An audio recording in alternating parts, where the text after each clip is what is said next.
Hello, everybody, and welcome to the Blatantly Biased Racing Podcast, where we're joined by some wonderful guests and casual to go through some of the most unpopular F1 opinions. Casual, if you want to introduce yourself and introduce the guests, or I guess the guests can introduce themselves. Whatever works. There are too many options. Welcome back, Steve. Welcome back, Steve. Welcome again. Welcome, Shariar. This is It should ideally be the second time, but something happened the previous time. Some unforeseen circumstances meant that we couldn't really record the complete podcast last time around. So we're doing it again. It was a pretty unbelievable set of events. Yeah. Maybe we'll put it live for Patreon if we ever set that up. People would pay for that, Jay, for sure. Yeah, people would actually pay for We're that. building the suspense now. Yeah. Things that happen in Mexico, eh? Yeah. And people now have immediately guessed that I've got something up my bum going across a border. Thanks for that. Just surprisingly close to the truth, I thought. Yeah.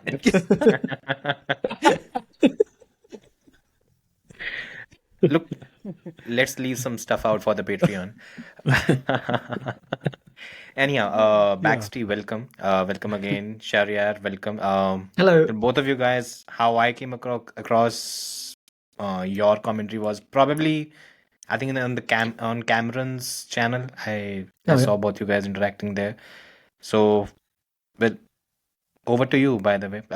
Baxty, what's up? How's the winter break been for you? It's been good. I've kind of switched off from the world for the last month and kind of just enjoyed life. And now it's like, oh yes, I need to start making videos again because we've got a launch event happening this weekend. And we're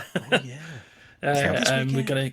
It's probably going to be the most cringe thing you've ever seen. And you're just going to be like, oh no, why did they do it? We all thought this would be a good idea and it'll probably be terrible. Oh no! Yeah. And then Max Verstappen just going, it's blue.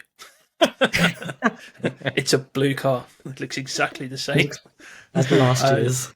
Yeah, exactly. Like, oh look, there's maybe a little bit more yellow on the car. Yeah, so it's also only going to be livery launches. Like, no one's going to show up with their real car amongst all the other teams. That would be a ballsy move when it's just like we've got nothing to hide. It'll probably be like it'll be Alpine or something. I'd be like, or Sauber. Your car's a dud, isn't it? Sauber, well, which driver's going to turn up for Alpine? That's going to be the most interesting point. It's going to be Colapinto, right? Yeah. Just see Jack Doohan outside with a fake pass going like, I'm supposed to be in there.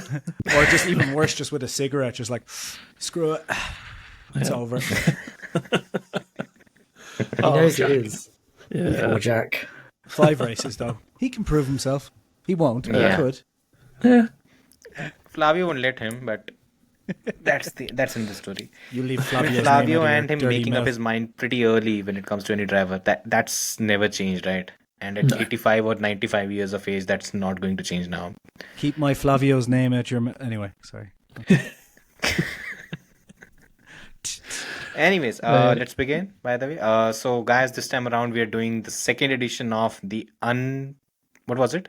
The unpopular opinions. Yep. Yeah. Which is all you ever invite Baxty on Baxty. We tend to bring you on whenever we are talking about the unpopular opinions. Yep. I'd like to point out it's because you just don't like Baxty, right? That must be the reason. Just how do we get as many adverse comments as possible? He's sitting there going, I need to plan out some podcast ideas. Who's on next week? Baxty, unpopular. Oh, got it. Yeah, perfect. Story of my life, it's fine. That's why we always do bald opinions when I'm on. Okay. We're not making hair jokes. Let's get to F1. Yeah. I mean, so the format is pretty simple. Each of us will share our unpopular opinion, then we'll discuss why it's wrong. Mm-hmm. So, first of all, I think let's begin with Baxty. So, Baxty, let's start with you. Your first unpopular opinion. Go for it. This is kind of like my firm one that I think could generate a bit of debate, particularly amongst my own colleagues and fan base. So, the first bit I'm going to say isn't particularly unpopular, is that Robert Kubica would have won a world championship in a Ferrari. I think most people would think, yeah. I think he would have won at least one of 2017 or 2018 in that Ferrari. That guy was, at his peak, was just so good. And the scary thing is we never saw his peak because he was... I think he could have contended in 2008 if BMW hadn't have just decided to go, oh, we've won a race now, let's completely scrap the whole project and focus on 2009, which was a dud and led to them withdrawal from the sport. And then he was getting results in a Renault that car had no right getting. He was out delivering that car. I think he could have won the championship in 2012 had he gone to Ferrari, which is rumoured that he was rumoured to be going there. You know, I know Alonso was great, but Robert was somebody who could just outperform a car and deliver results. You know, we saw that in the Renault. He could have done that in that Ferrari in 2012. But I think with how good Ferrari were in 2017 and 2018, I think he would have beaten Mercedes and Lewis to one of those championships. And I'm a Lewis Hamilton fan. I take no pleasure in saying that, but you cannot look at what Robert Kubica, the trajectory he was on, and think that this guy wasn't something incredibly special. You hear the reverence in which they all speak about him, how good he was in the karting days, how good he was in junior formula. In F1. And in F1 as well. Yeah, like they all knew how good he was. And for me, he is one of the great what-ifs of modern Formula One. You know, what if he doesn't have that rally accident, what could he have gone and achieved? And, you know, it was great when he came back in 2019, obviously, because, you know, to see him back after everything, the performance wasn't there. It wasn't going to be, but just getting back to F1 was the achievement. But yeah, that's my unpopular opinion, that he would have beaten Lewis Hamilton at least once. I don't think he wins both, but I think at least once he would have got a championship over Lewis in a Ferrari. I'm just happy you've just given us the title and thumbnail. Hamilton superfan thinks Kubica is better than Hamilton. Done. So, catchy. Yeah. No, it my doesn't. It's Team too LH long. membership's going to be revoked. We'll just say Kubica is better than Hamilton. Yeah, there we go. Backstep. Just Baxty B ... or like colon quotes. Done. Sorted. Yeah. I mean, it'd be super controversial if we tagged it as a 2019 update. Kubica is better than Hamilton. That would definitely set the cat amongst the pigeons, wouldn't it? Oh yeah. Oh god. So who's going to go first? Yeah, happy. Go for it. I really like these what if questions. It's always quite amusing to kind of go, all right, well, what would have happened if such and such hadn't happened, or if this person had gone somewhere else, right? So let's play this one out a little bit. So Kubica puts it. What was it? Pole he got in Monaco 2010. No, second. Yeah. P2. P2 was it? Yeah, unbelievable lap there. Right? You just shouldn't have been anywhere near that. But 2011, I think he stays at Renault. 2012, he potentially gets picked up by Ferrari. So that then puts him in that dog of a Ferrari. Well, at least but it was a dog at the beginning of that season. I think up against Alonso, that would have been quite tricky. Not necessarily in terms of beating Alonso, but just the fact that you have those two personalities in the car. And with Ferrari traditionally being a little bit inadequate when it comes to operations and strategy, I think that would have created some fireworks that would have allowed Sebastian Vettel to get away with it anyway. So I still think 12 probably goes to Vettel, and I think more comfortably actually than it would have done otherwise. But the constructors might have been more up for grabs that year. 13 and 14. If that happens, I still think 13 goes to Vettel, doesn't it? Yeah. And 14, 15, 16 ends up being Mercedes, who are just so far ahead. And then, it's maybe 17, 18. Alonso has... So what are we saying that's happened in 17 or 18? That Alonso's decided... or Alonso's managed to ostracize himself from the rest of the team, and Kubica's made himself the focal point. Then, maybe I could see Kubica nicking one of those titles. But again, a lot of other things have to have happened. Like Arriva Bene can't be the team principal, because if he is, that doesn't happen. And I still kind of see that 2017 and 2018, even with Kubica being at the top of his game, you still kind of think that Ferrari also have to be up there as well. And were they really up there in 17 and 18 in terms of like from an operational point of view? I don't think even Kubica has it in him to make that team work for him in the way that it needs to win a championship against a well-oiled Mercedes team that are just off the back of 3 titles. So I'm still going to say probably not, but it might have been closer in a couple of those seasons. I think it's a really interesting one just because, Kubica was just incredible. Like, if BMW hadn't have stopped development, there's a good chance they could have been fighting for the title that year with Kubica, because he was just incredible. It's one of those great what ifs of Formula One, isn't it? Because BMW just really screwed that up. I don't know though. The thing is, right, so like 2012, I'd put that down as a maybe, because obviously Alonso did spectacularly, and it's hard to ask kind of much more, especially when the team you're driving for is Ferrari, who are, well, they're Ferrari, aren't they? But I think that title was so close that maybe, like, I think 2012 there is a kind of, could someone have extracted just a little bit more just to get it over the line, perhaps? But then I think Alonso does deserve a lot of credit for extracting what he did, because, like, I think that was a valiant effort. So that one's a maybe. 2017, 2018, I think really depends on how long is he with Ferrari, because I think the thing about Ferrari is once you're there for more than a year or two, it breaks your spirit and kills you inside, and therefore it doesn't matter. So I think if he joins at the start of 2017 after, rejuvenated and ready for a fight in that car, maybe. If he's been there since 2015 like Vettel, I think he's probably figuring out how to tie nooses and things like that in his spare time. So he's that's a bit too far of a joke for YouTube, isn't it? And for just general life. But yeah, I think I don't know. I think that the thing about that 2017 and 2018 season is, we've talked about this before, I do think there is a chance that another driver like an Alonso at his peak, or like Kubica, could win one of those. So I will agree that I think that Kubica could win one, but I do think there is the factor of, as Shez said, Ferrari did make a lot of issues for it as well, and then there is the thing of just Ferrari being Ferrari, where it just has broken so many world champions over the last 2-3 decades that I think Kubica could be broken too if he had been there for 2 or 3 years, and then kind of, right, pressure's on, we finally got a decent car. So I'm not sure, but I don't know if it's an unpopular opinion, because Kubica was spectacular. So without the crash, maybe would have been amazing to see. Yeah, I think first mentioning Kubica's career, it kind of makes me sad, because during the 2010-11, I think he was just on the precipice of doing something brilliant. That's just the whole thing that happened with Renault. It screwed everything up for him, and I don't know if it was his fault or something. Actually, recently he gave an interview with, I don't know which podcast, where he said that when he reached the hospital, he had around, I think, 1.5 liters of blood in him. That's it.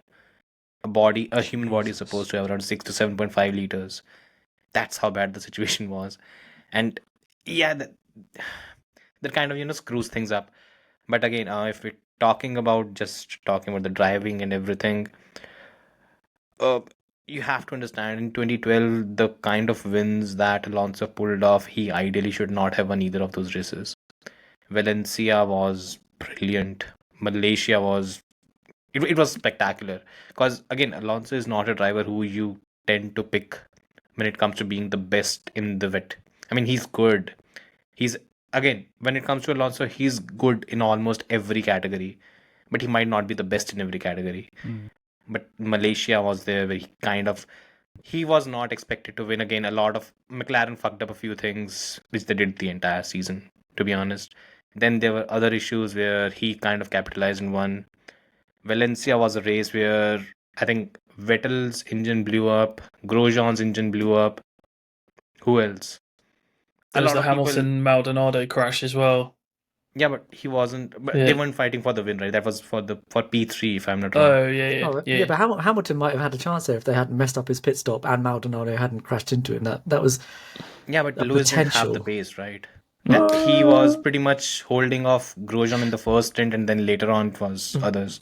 The only race that Alonso won on merit was Germany. Like, he was just dominant that weekend. Like, he turned up and blitzed everyone. But Like, also only got pole because it was wet. You know, Yeah, true. even then there were caveats to that performance. Yeah.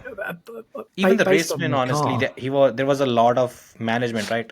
Throughout that race, it was Button and Vettel right on his tail, and he managed the entire thing. Yeah. I just find it hard to pick a driver who would have done everything. Again, I tend to lean more towards Alonso being. It was a great season, don't get me wrong, but it tends to get overhyped a bit too much.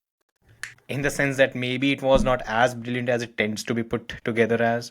I think 97 Michael Schumacher was a better one. Just my view. Except the Jerez 90. I mean, I'm not going to disagree with that. It was 97 was an exceptional season. Exactly. But I think Except the crash. that was the best thing about it. Yeah. I do think this question is more about Ferrari than it is about Robert Kubica, though. Right? Exactly.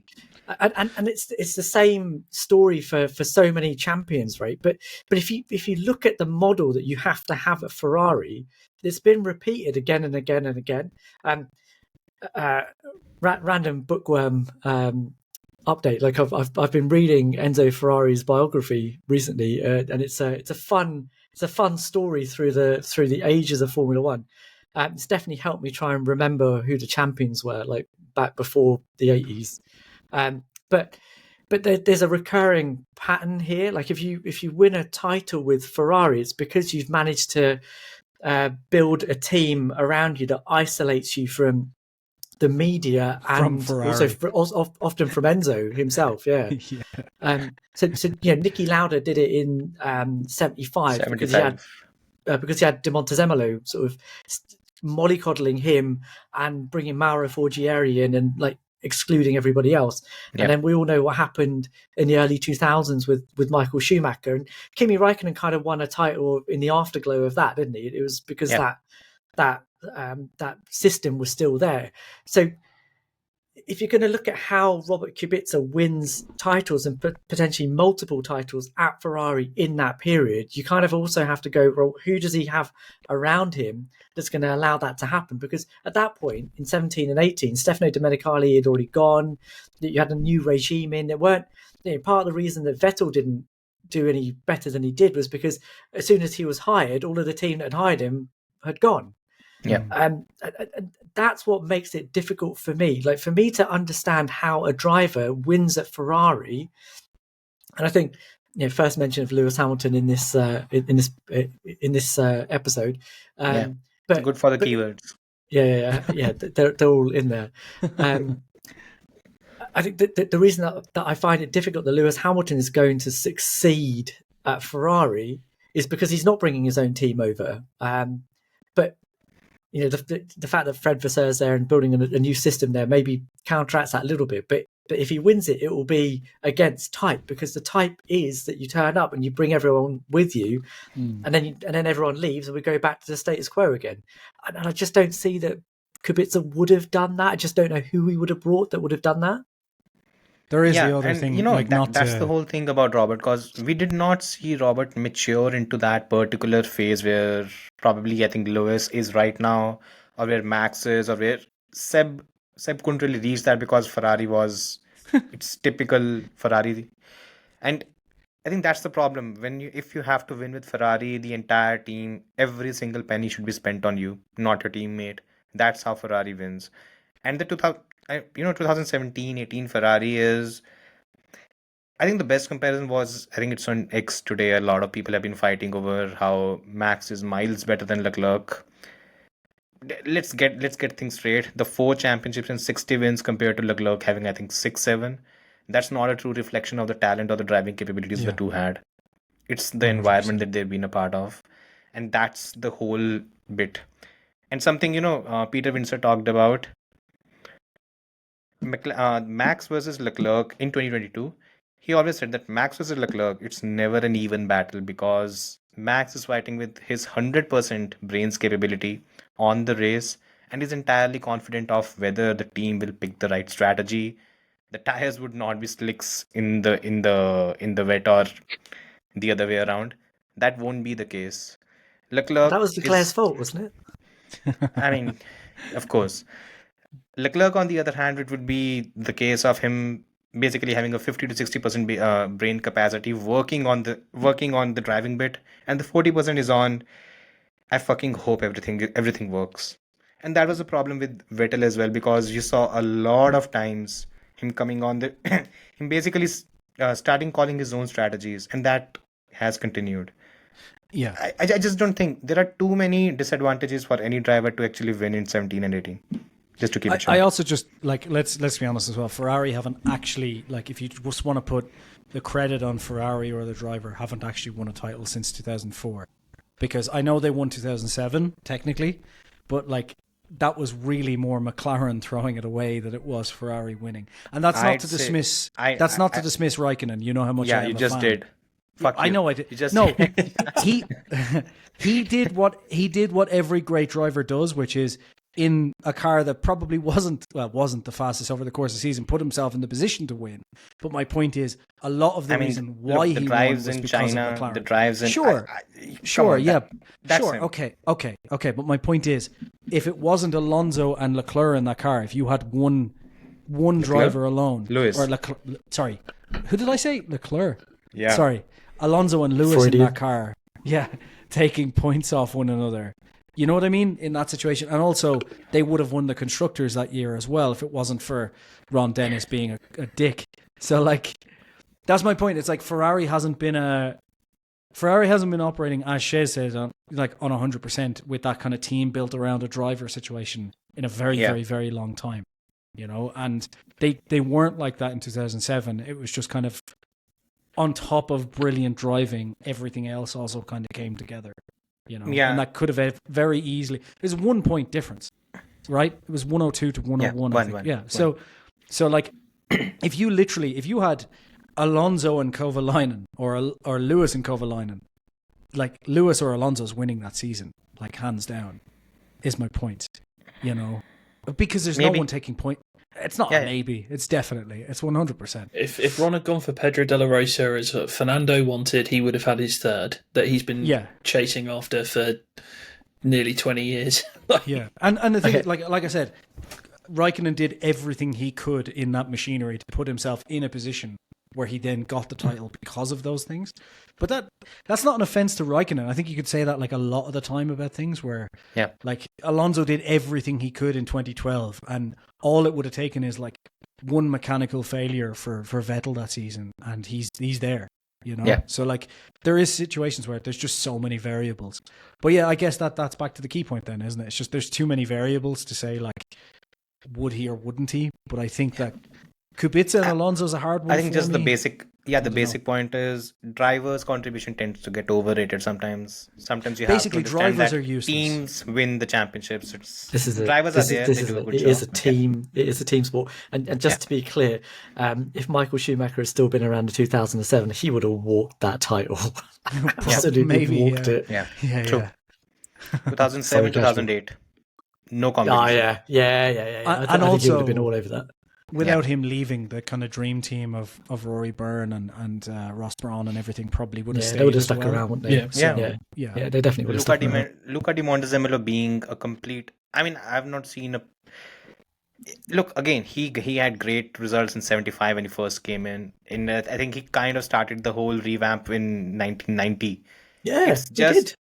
Yeah, but in 2007, the fact that it was only these 3 or 4 guys that were in the limelight and he wasn't, just out of jealousy, he kind of fucked everything up. Yeah, but implosion. He'd hired Sean Todt in the first place, right? I mean, and this is the classic Dark Knight thing, right? You either die a hero or live long enough to become an idiot, and that's kind of what he. Ron Dennis as well.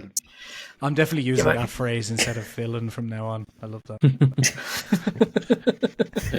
I mean, that move from De Montezemolo is like trading your best player to the Lakers and then seeing the guy you got in return get injured in the first game he plays. So, it's... Is that American thing? No clue what that was. Yeah. It's a basketball reference. All right, What's basketball? There's sports outside Formula One? What? Yeah. Does the basketball have some sort of engine? No. No. It's called LeBron James. That was a very in-depth, interesting. unpopular opinion there. That went off in a lot of it. I'm not even sure if we answered the core question. We kind of just bashed on Ferrari answer for is 20 no. minutes. Right, okay. There you go, Baxy's like, I'm out. Good luck. Nice. I That's present. the best. You guys disagree. Best I It's fine. had. So who do we want to go up next? Shares, go for it. Okay, all right. Just keeping with the 90s 2000s theme. Let's see how this one goes. Mika Häkkinen is overrated. Nico Rosberg is better than he is. About it. Yeah, but Okay, then that man. recording never went out. So yeah, it never happened. This Exactly. is my second go at it. Remind me to set up that Patreon later. Yeah, Um, there are some juicy bits. Yeah.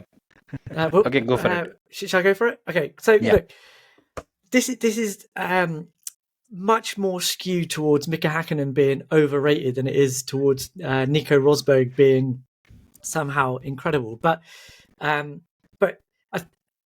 think that Mika Häkkinen's career gets massively overrated, especially by people like me that grew up in the 90s watching Michael in a Ferrari trying to win his first title in that car. But actually, if you look at the whole thing much more objectively, was Mika really, really that good? As always with assessing a driver, I think there are objective strands to it and subjective strands to it. Subjectively, yes, he was incredible. He was the fastest on the grid. He turned up in 1993 and out-qualified Ayrton Senna on his first run in a McLaren. Brilliant. He was everything that Michael Andretti wasn't. But is that really that big of a deal? I don't know. But he then took how long? He took till 1997 to win his first race. 96, right? 96. Sorry, 1996. He did win, in fact, at Jerez. I'm sorry. You're correct. 97 Jerez was the one that he won. It was You're 97, correct. wasn't it? It was Apologies. 97 Jerez. 96 was one of Michael's greatest drives. Like, Not in Jerez. Not That in was Jerez. It was in Barcelona, dude. Was it Barcelona? No. Yeah. But Shots 97, fired. the European Grand Prix was in fact Mika Häkkinen's first ever win. But let's have a look at those 1998 and 99 title wins, right? So first of all, 1998 is a brand new technical regulation. Adrian Newey's just moved to McLaren. He spent his entire gardening leave in 1997 cutting narrow track McLaren concepts into his hedges because that's what Adrian Newey does. Even if he's not allowed to work, he's sitting there working anyway. And he turns up and creates a rocket ship with a slightly dodgy Mercedes engine in the back. But my point here is that even in that Ferrari that was as reliable as it was with Michael Schumacher in it, Michael shouldn't have been anywhere near taking it down to the wire, which he did. So Mika, yes, he won the title, but actually he should have walked away with it much earlier. And 1999, please don't get me started, but I'm going to start anyway, because look, he had the fastest car on the grid. He had Michael Schumacher out of contention for the majority of that season with a broken leg. He had Eddie freaking Irvine as his nearest competitor, and yet that title still went down to the wire. And there were specific reasons why Mika Häkkinen made that happen. He threw it off the road in Imola. He threw it off the road at Monza. Again, Italian races, don't know why he's got a problem with them. And then at the Nürburgring, which I think is the biggest black mark against Mika Häkkinen, is that when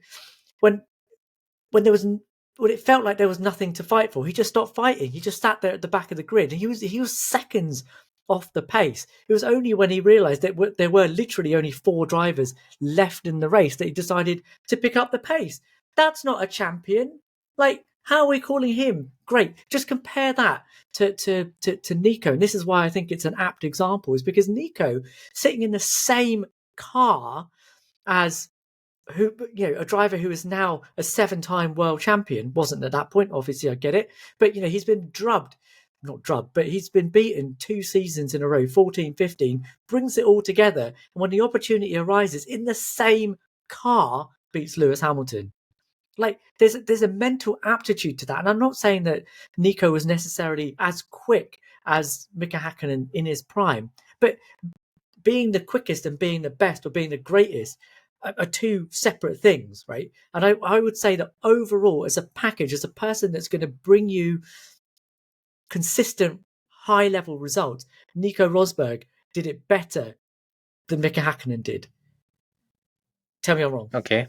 Just quickly to put this into modern standards for those fans who haven't been watching long, essentially what he just said is that Hakkinen is the 90s version of Lando Norris and Rosberg is the 2015 version of Leclerc. Continue. That is honestly, you laugh, but I could not have put that better myself. Mika Häkkinen is 1990s Lando Norris. For Norris's sake, let's hope so. Well, let's hope so for Norris, actually, because he'll win a championship. He'll be happy. Oh, he might win 2. If only Max had broken his leg, he would have had 2024. But honestly, it will be against Checo Perez or something. Oh God! Oh no, he's not even on the grid. No, it'll be against who else could it be against? It's going to be Liam Lawson. Yeah. It's going to be very, very hard because the top 4 teams have epic drivers in them this year. So I know. Baxley would not even digest whatever you said. Yeah. Baxley is allergic to the word Lando Norris. Yeah. Okay, okay. Shares one thing. In the same car, if there's a title battle, both Mika and Nico are in the same, have same everything. Who wins? Nico. I say that with a completely straight face. Nico Rosberg wins that title. Okay, so here's why I'll tell you you're wrong. Look, there are 2 different things in terms of the careers that they had. Nico was more of whatever gifts he had, he made the most of it. Mika had a slightly complex career in the sense that the 95 Adelaide crash, he kind of screwed things up for him. And he's kind of admitted that for a couple of years. He was, by the way, even beaten by Coulthard in 96 and early 95. Coulthard was the better driver at McLaren. Until and unless he got the fastest car under him. Not only then, I think in 97 he should have won a couple of races. The kind of performances he was starting to put together, he should have done that. It was Mercedes engines being pretty much dog shit at that point. That kind of screwed things up for him. But for me, the Mika Häkkinen of 97, 98, I won't say 99 was one of the best ones. I think 2000 was probably a better year for him in terms of the car he had, and still the way he was able to give competition to Michael Schumacher. I think that kind of it's a testament to how good he was, and the fact that Michael is someone who's, you ask Lewis if Nico Rosberg made him a better driver in terms of him being forced to dig down deep. He won't say that. He would rather name a Vettel or an Alonso or a Max in the current stages. Michael would have said that Mika Häkkinen was the driver on that grid who made him better, who made him basically dig deeper and find the extra tenths. I think that's where Mika's brilliance lies. It lies in the fact that his best, when he's performing at his best, there is no driver that could beat him. You can't say the same for Nico Rosberg. That's the difference for me. For me, if you want real quick, so I would say Mika Häkkinen is the better driver overall due to his raw talent, ability to compete in a highly competitive era, and his fierce rivalry with Michael Schumacher, arguably the greatest driver of all time. Häkkinen's 2 world titles and famous moments like his Spa 2000 overtakes showcase his superior racecraft. Nico Rosberg, on the other hand, was an exceptional driver, relied on more preparation, strategy, psychological welfare to beat Hamilton in 2016, which was a remarkable achievement. However, the competition outside of Mercedes during his era was less intense than Häkkinen's era. So Rosberg's success was kind of driven by relentless focus and determination rather than pure talent, which gives Häkkinen the edge overall. Thank you, ChatGPT. There's my answer. I knew it. I knew that's what he was doing. Have you not moved on from ChatGPT to DeepSeek? No, because I've got O3 now. It's quite good. Wait, so does that mean we've actually got a 5th panelist here then? Yeah. We can ask ChatGPT all the opinions if you'd like going forward. I've got the new O3 model, which actually tells you what it's thinking, which is hilarious. But I think the 1998 version would have told you that Nico Rosberg was better. Probably. They should do that like a Windows 98, but ChatGPT 98 that just doesn't know anything about anything after 1998. Yeah. Honestly, Nico though, Rosberg? You mean Keki? Oh, that's a controversial opinion. Yeah. Oh, Actually, it's less controversial, more of an absolute. But really, sorry. Honestly, that one back. jokes aside, like I don't know, like I do think I would kind of agree that Rosberg gets the edge, but I don't think it's by much. I think as you said earlier as well, I think it does kind of compare to Norris in a way, because I do think Norris is just an incredibly fast driver that's underrated, because there are parts of his driving that leave something to be desired, and parts of him, by the way. Parts of him, his in terms of the way he conducts himself, that's the whole bit. Just like and kind of the way he doesn't kind of that mental toughness, as ChatGPT likes to say there. That mental toughness is what's missing, and I think Norris kind of and Hakkinen have that in common.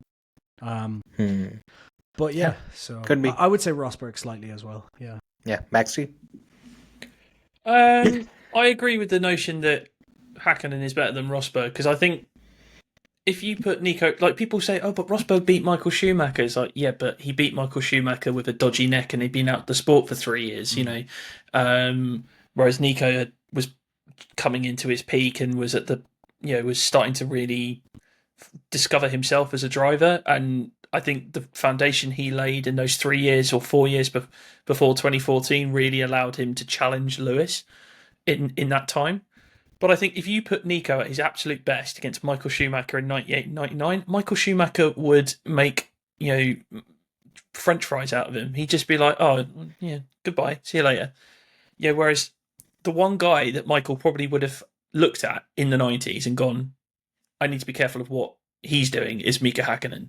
And Not Jack Villeneuve. I don't think so. I think... Yeah, he saw Jacques as a rival. In cheek. He saw Jacques as a rival, but because he was competing with him in 97. But I think the one guy as a driver, he thought, this guy's got the speed to beat me. Mika was the one that he would look at and say, yeah, okay. Whereas I think Nico didn't really have that in his locker. He was just a all-round very good driver, maximising the some of his tools. But I don't think he would have beaten Michael in a title fight. No chance. No chance. I just like the fact that essentially, if we summarise up what you said, it's that, Mika Häkkinen fought Michael Schumacher with a dodgy leg and Rosberg fought him with a dodgy neck. So it's kind of something interesting way they two link. Yeah. Good. So, yeah, what did we conclude, by the way? That obviously Mika Häkkinen is not as good as Nico Rosberg. I mean, that's clearly where this has come down. I disagree with that. Sorry, I think it was 50-50 on this, but the tiebreaker does go down to ChatGPT, and I'm sorry, it did say Mika Häkkinen was better. Unbelievable. I wish you hadn't updated it. Yeah.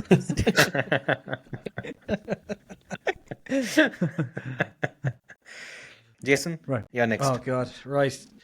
I'm not going to go for the one I went for last time because I think it's pointless. So I'm going to go for one that is. I don't remember what you went for. Exactly, but this one's kind of inclusive of that, and I'm not sure if I even believe it. So let's see. The top 4 drivers on the grid at the moment are Max, Leclerc, Lando, and Russell in that order. Yeah, I agree. Should I explain or just because I'm not sure if I believe this? Please explain. Please explain. So I think if you're going through the top drivers, like fastest, most prepared to win a title at the minute, I think Max is the best driver on the grid, just in an all-round perspective. He's very, very quick. He's got the team behind him, which helps, obviously. But if we're just talking about drivers, he's very quick, strategically thinking, got the right level of aggression, which sometimes goes a bit too far, but clearly is, I think, at the moment anyway, the best driver on the grid. and I say that not as some sort of Max fan for anyone who likes to comment that in the comments. I think Leclerc Do it. Huh? Comment, Jason is a Max Verstappen fan. Anyone who watches this. If you could type it in Dutch, that'd be great, so I don't have to read the fucking thing. After that, I would then say Leclerc. I think Leclerc. I think Shez is trying to say something. Your voice. I think it just comes up as Supermax. That's it. Probably, yeah. It's just British bias, but written in Dutch, basically. I think Leclerc then after that, in terms of just being the fastest, like over one lap, he is very quick, and we know that in terms of racecraft and the way he delivers, he can definitely take a fight to Max. We saw in 2022 that if he has decent machinery, he's able to take that fight. So that's why I put Leclerc there. Lando then I think is just below those guys in terms of. Actually, what I said last week was Lando is just as fast as Max. I reconsidered that quickly. Tune into Patreon for that one. Yeah. So, yeah. But no, I think Lando is a very, very, very fast driver, but he just doesn't have the complete package in racecraft that the guys have. But he is learning. He is getting better. And then I put Russell because I think Russell is very, very quick as well. But compared to Lando, I would say that Lando's probably slightly faster, but Russell has better racecraft is the way I'd do that. I think they're very similar. And then as we know, Hamilton's washed and Lawson's useless. So I'm kidding. But yeah, so there's Oscar. Yeah, I'm sorry, but until Oscar can beat Lando, he can't be up there. Yeah. I just real quick on that one. Because I got a lot of slander for this last season when I bashed Piastri a bit. Piastri is a fantastic driver who could potentially be one of the fastest drivers on the grid going forward. His racecraft's incredible. His mindset's incredible. We've just talked about Rosberg. If you're talking about mental toughness, Oscar's possibly one of the best on the grid. I think in that particular set, he could be fighting Max. But the problem is that like everyone's like, oh well, Piastri's a better driver, and it's like, well, then you tell me that he has a rocket ship, or there's a rocket ship McLaren in Baku and Singapore, or not Baku and Singapore, sorry, Zandvoort in Singapore. And yet Piastri's in P4. So it's like, look, until he's not far off, but he's not one of the top four yet, in my opinion. And I think Hamilton beats Piastri still, even though Hamilton is geriatric now. 40 is not geriatric. Stop it. Yeah. It is for a Formula One driver. Too. Yeah. I'm joking. I agree with you that Max is on paper the best at the moment. But I mean, on track, not on paper. On what you just can't say it. Say it. No. But just say it. But also to back Baxley up there, as we've just talked about repeatedly, Formula One is 90% the car, so there is that to take into account. Yeah, true. But he didn't have the best car last season.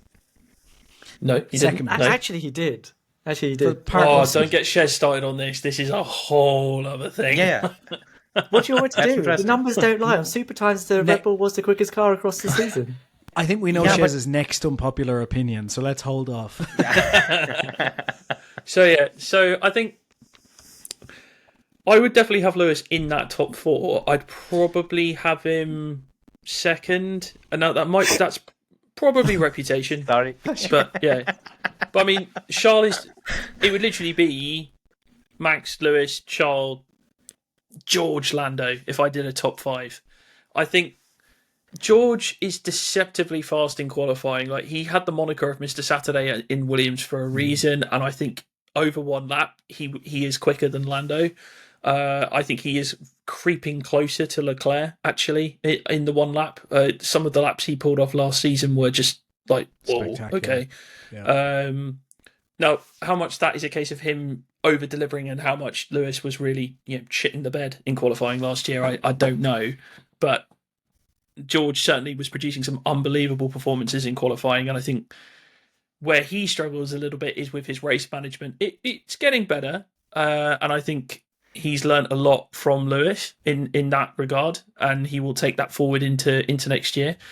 And also, something that was never picked up on at the time, but go back and watch the Sky Sports broadcast, literally as they're going off the air for the end of the season, and they go, right, who's going to win the championship next year? A little bit of a fluff bit.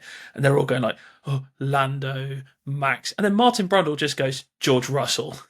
And nobody goes like, wait, what? It's just like, oh, okay, yeah. And like, what the hell? And yeah, this guy is. Well, Josh Rivell also thinks the same, by the way. Yeah. I mean, that's relying on Mercedes giving him a car, and I just, as a Mercedes fan, I don't think they're just that little bit too far back for my liking. Yeah, but I don't disagree with it entirely, but I still think Lewis showed last year when he could get on top of the car, he was as good, if not better, than most on the grid. I mean, that Vegas drive in particular was just outrageous. Do you think he's better than Stroll? It's a tough one.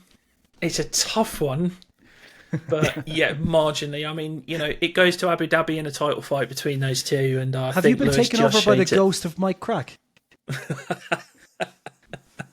Who's Crack?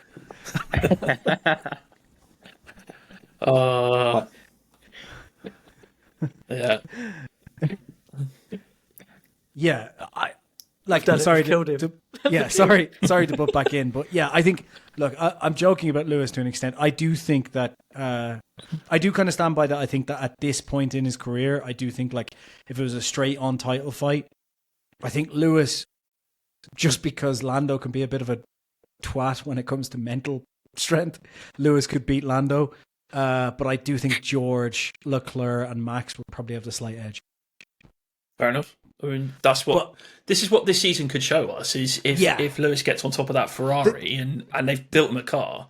Yeah. The thing that is exciting though, and just before I let casual talk, the thing that is exciting is those top five that you mentioned. I think if they were all in similar cars, we would have a very, very close season. And it's not often you have like that level of caliber drivers all at once on the grid. So it's exciting. Yeah. Chez? Oh, I mean, this is always fun. We've gone from a top 4 to a top 5 within seconds of starting this controversial opinion. Look, I think best on the grid is really fluid. I'm not going to sit on the fence about this. I do have an opinion, but I do think it's fluid, and it's only in terms of where Lewis comes into this. Because if you're going to take Lewis's entire career, then obviously he has to be in there. But based on how he performed in 2024, and you can throw in all the caveats you want, but based on how he performed in 2024 against his teammate, he's just not. You can't make a good case for him being in that top 4. He Vegas, beat him. Hey? He beat him in the championship, though, didn't he? No, George Russell. No. Sorry, overall, over the 3 years, he beat him. But then, okay. So we're going to say that Jenson Button is better than Lewis Hamilton as well. Yes. the casual's going. Are we going to do that? Yeah. No. Right. Okay. Just kidding. Stop. Just stop. So yeah, just based on that, I don't think at this moment in time I can say that Lewis Hamilton's in that top 4, but that could definitely change. I don't know what he's going to do at Ferrari. Apparently, the latest bit of hyperbole is that he liked the car, so therefore, the Ferrari that is, so therefore he must be. I mean, about we've to been win there, the right? championship. With the Ferrari hyperbole, we've been there. Mate, we're there every I'm not fighting season. that for a second. Every single season. Do you remember testing 2020? Anyway, that's another story. We'll come back to that another time. Oh yeah. But in terms of the 4 that you gave us, yes, I agree. Max undoubtedly is the best on the grid right now. He's just his range of talents, and even you talk about his dodgy driving. Actually, I think it's very, very clever driving. I hate watching it, but it's so clever. Yeah. Like he's so aware of where that line is, and as much as you might not like the way he does it, he never really crosses it, and when he does, it's still to his advantage. It's brilliant racecraft. And I do think Leclerc's probably the next one up, just in terms of the overall package, especially how he came on over 23 and 24. Where I disagree with you is where Lando and George sit. I think George has been hobbled by that Mercedes, like even more so than Lewis has. In terms of his how he looks. But if you look at what he's actually done, he has in essence out-qualified on pace the greatest qualifier statistically of all time. That is no mean feat. And Lewis has had his standout qualifying performances as well. And George has obliterated, not obliterated, but he's definitely had the edge over him over the last 3 seasons. And that in and of itself should be enough. But if you take what he did in a Williams, this is a guy that, remember, stuck it on the front row in a wet Spa in 2021. Right? That shouldn't happen. And he was getting Q2 appearances in that Williams when, okay, admittedly he was up against Nicholas Latifi, but he was so far ahead of Latifi. Latifi didn't know which postcode he was in. So that's Gotifi you're talking about. Like, come on now. Thank you, like, thank yeah. you. Yeah. Someone literally needs to put won some the respect title on in that man's 2020. name. Yeah. I mean, just to Button, Nicholas Latifi made Nick De Vries look good. So did you say butt in or talking button? about? I don't know about that, but anyway, so George, and even if you put that aside, and you don't want to use Nicholas Latifi as his teammate, what did he do the second he moved? He had a shot in a race-winning car in Almost Sakir. won. I mean, he almost won it twice. Yeah, The better that's driver how shit won. Bottas is. I'm kidding. I mean, you could take it as that's what I mean, but he's good enough that they've invited him back for another go, haven't they?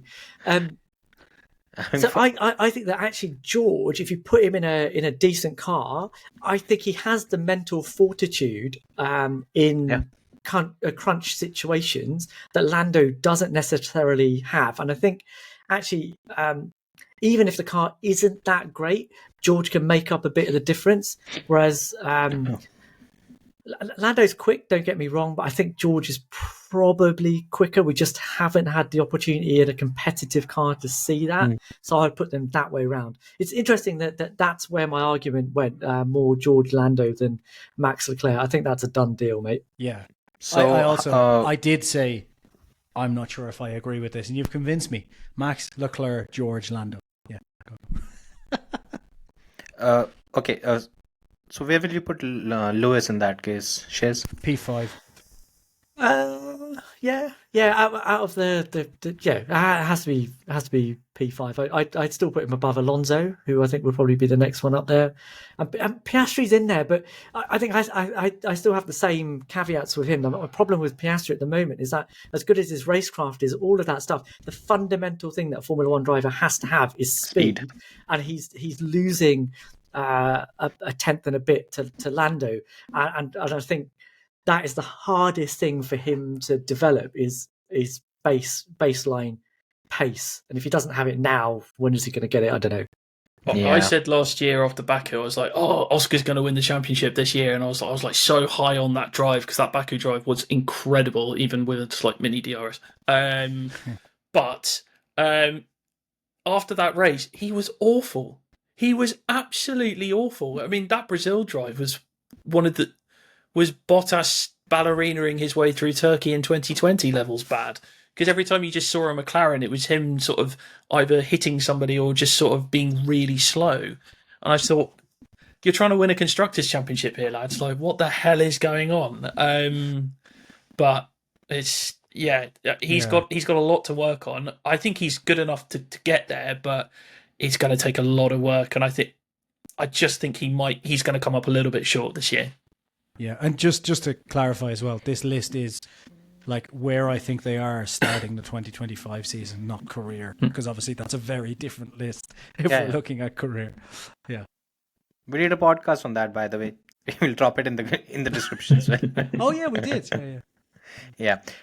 Okay, so in my view, I mostly agree in the sense that I think Max is at the top. I think we've kind of had this opinion that since Michael, he's the best driver that we've had in Formula One. Oh yeah. See, I was waiting for that. When you say that without the full context that I gave when we had that opinion on here, screw that. No, we won't. Fine. Just look at the reaction. It's priceless. Fine.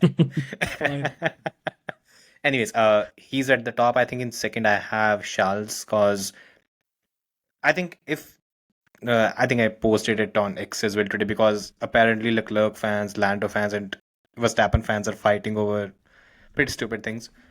And they're bored. Yeah, man. Even I feel the change these days. Apparently, there's this.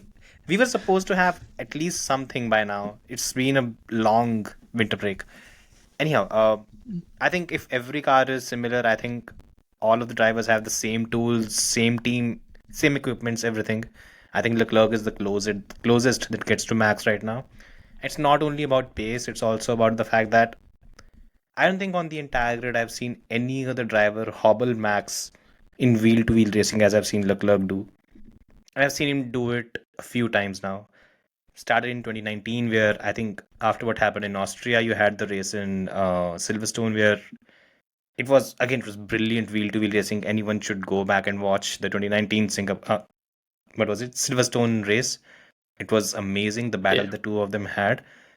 And just the minerals, he has those things. I think one area where Leclerc maybe lacks is the wet weather prowess.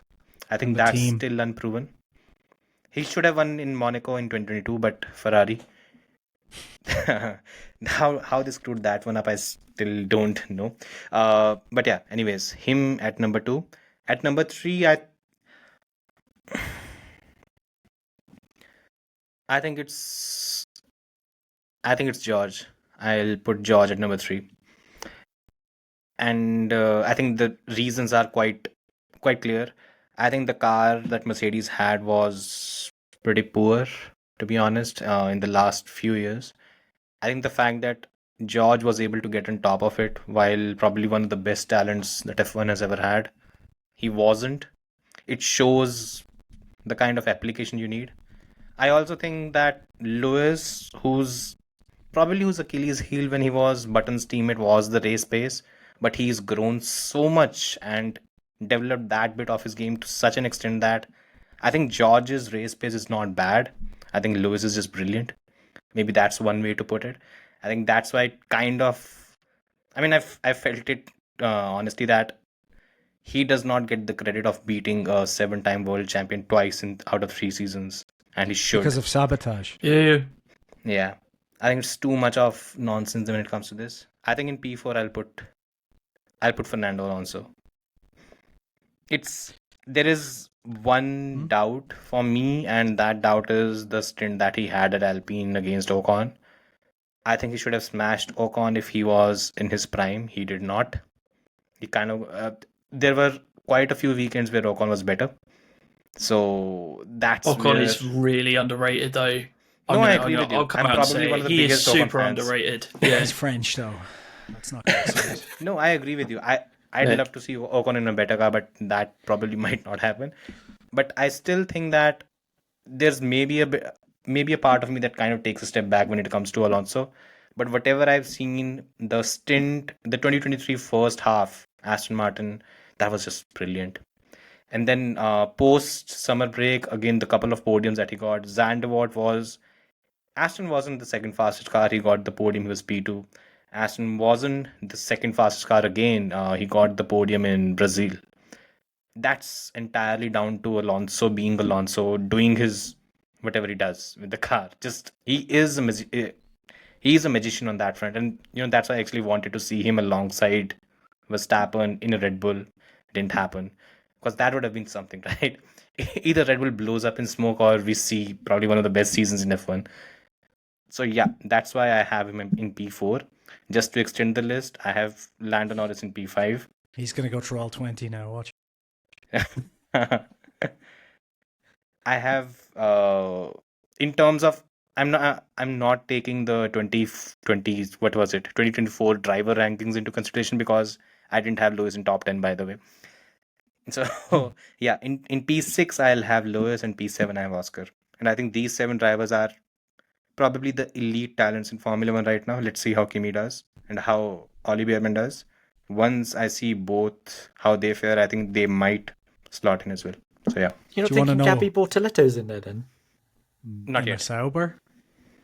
Well, not because of... But we're talking about elite talents. You would place Antonelli and Bearman above Bortoletto. Yeah. Yeah, but it's going to be hard to see where he goes because he literally has an anchor attached to him the whole season. So I'm not talking about championship position. I'm talking about potential. Bortoletto is he made use of the car that he had under him, and so whatever inside information I got, the UNI Virtuosi team, they did a few things. The engine, look, F2 is not a spec series, to be honest, and the car was just brilliant. There were a lot of things that happened behind the scenes as well. He had and ideally he would not have won the championship if Hadjar's car just died at the start of the last race. So that's also there. And I don't rate Hadjar very You highly. you just Nor don't do like I. South Americans. That's let's be honest here. Sorry, what? You just don't like South Americans. Let's just be honest here. That's why you've always Franco been against Colapinto is Mexico. nice. Do Anyhow, you want to know that's who my view, by the way. ChatGPT ranked as the top 5? Yeah, tell me.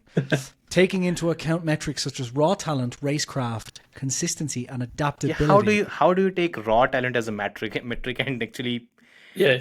I'm not Yeah. the The fucking unquantifiable, we're going to quantify it. Yeah. exactly? It's a Basically, black box. ChatGPT is talking out of his ass. It's That's a black the box of right knowledge. now. It learned from humanity. That's what humanity does. Yeah, but humans are dumb. What It's does basically that- dumb times and infinity. It's just dumb on a massive scale. Yeah, so whatever that list is, it's probably wrong. Tell me. Well, do you want to know the list then? Yeah. Now I'm more Max curious. Verstappen, number 1. Okay. It's right so far. Yeah. It goes downhill quick. Lando Norris, number 2. Oh no. Oh no. Charles Leclerc, number 3. Lewis Hamilton, 4. George Russell, 5. At Okay. least it got the right it's not drivers. outrageous. Yeah, Yeah. it's not outrageous, is it? No, it did say that what was it? Lando Norris got a 9 out of 10 on raw talent, 8 out of 10 on racecraft. 9 I know I laughed there, that's hilarious. 9 out of 10 on consistency and 8 out of 10 on adaptability. Apart from racecraft, that's probably fairly spot on. I would rank him Yeah, down yeah. because his adaptability given the McLaren has been tough to drive and Yeah. fair enough. Consistency apart from his race starts, he has been relative. So like some of this he's is not, fine. Okay. And then this is something I actually checked. I was doing when I was doing the driver rankings. Also, this doesn't make any. Hang on a sec. Just sorry. Lewis Hamilton's number 4, but he got 9s and 10s on everything. It can't even do basic math. Yes, that's what I'm telling you.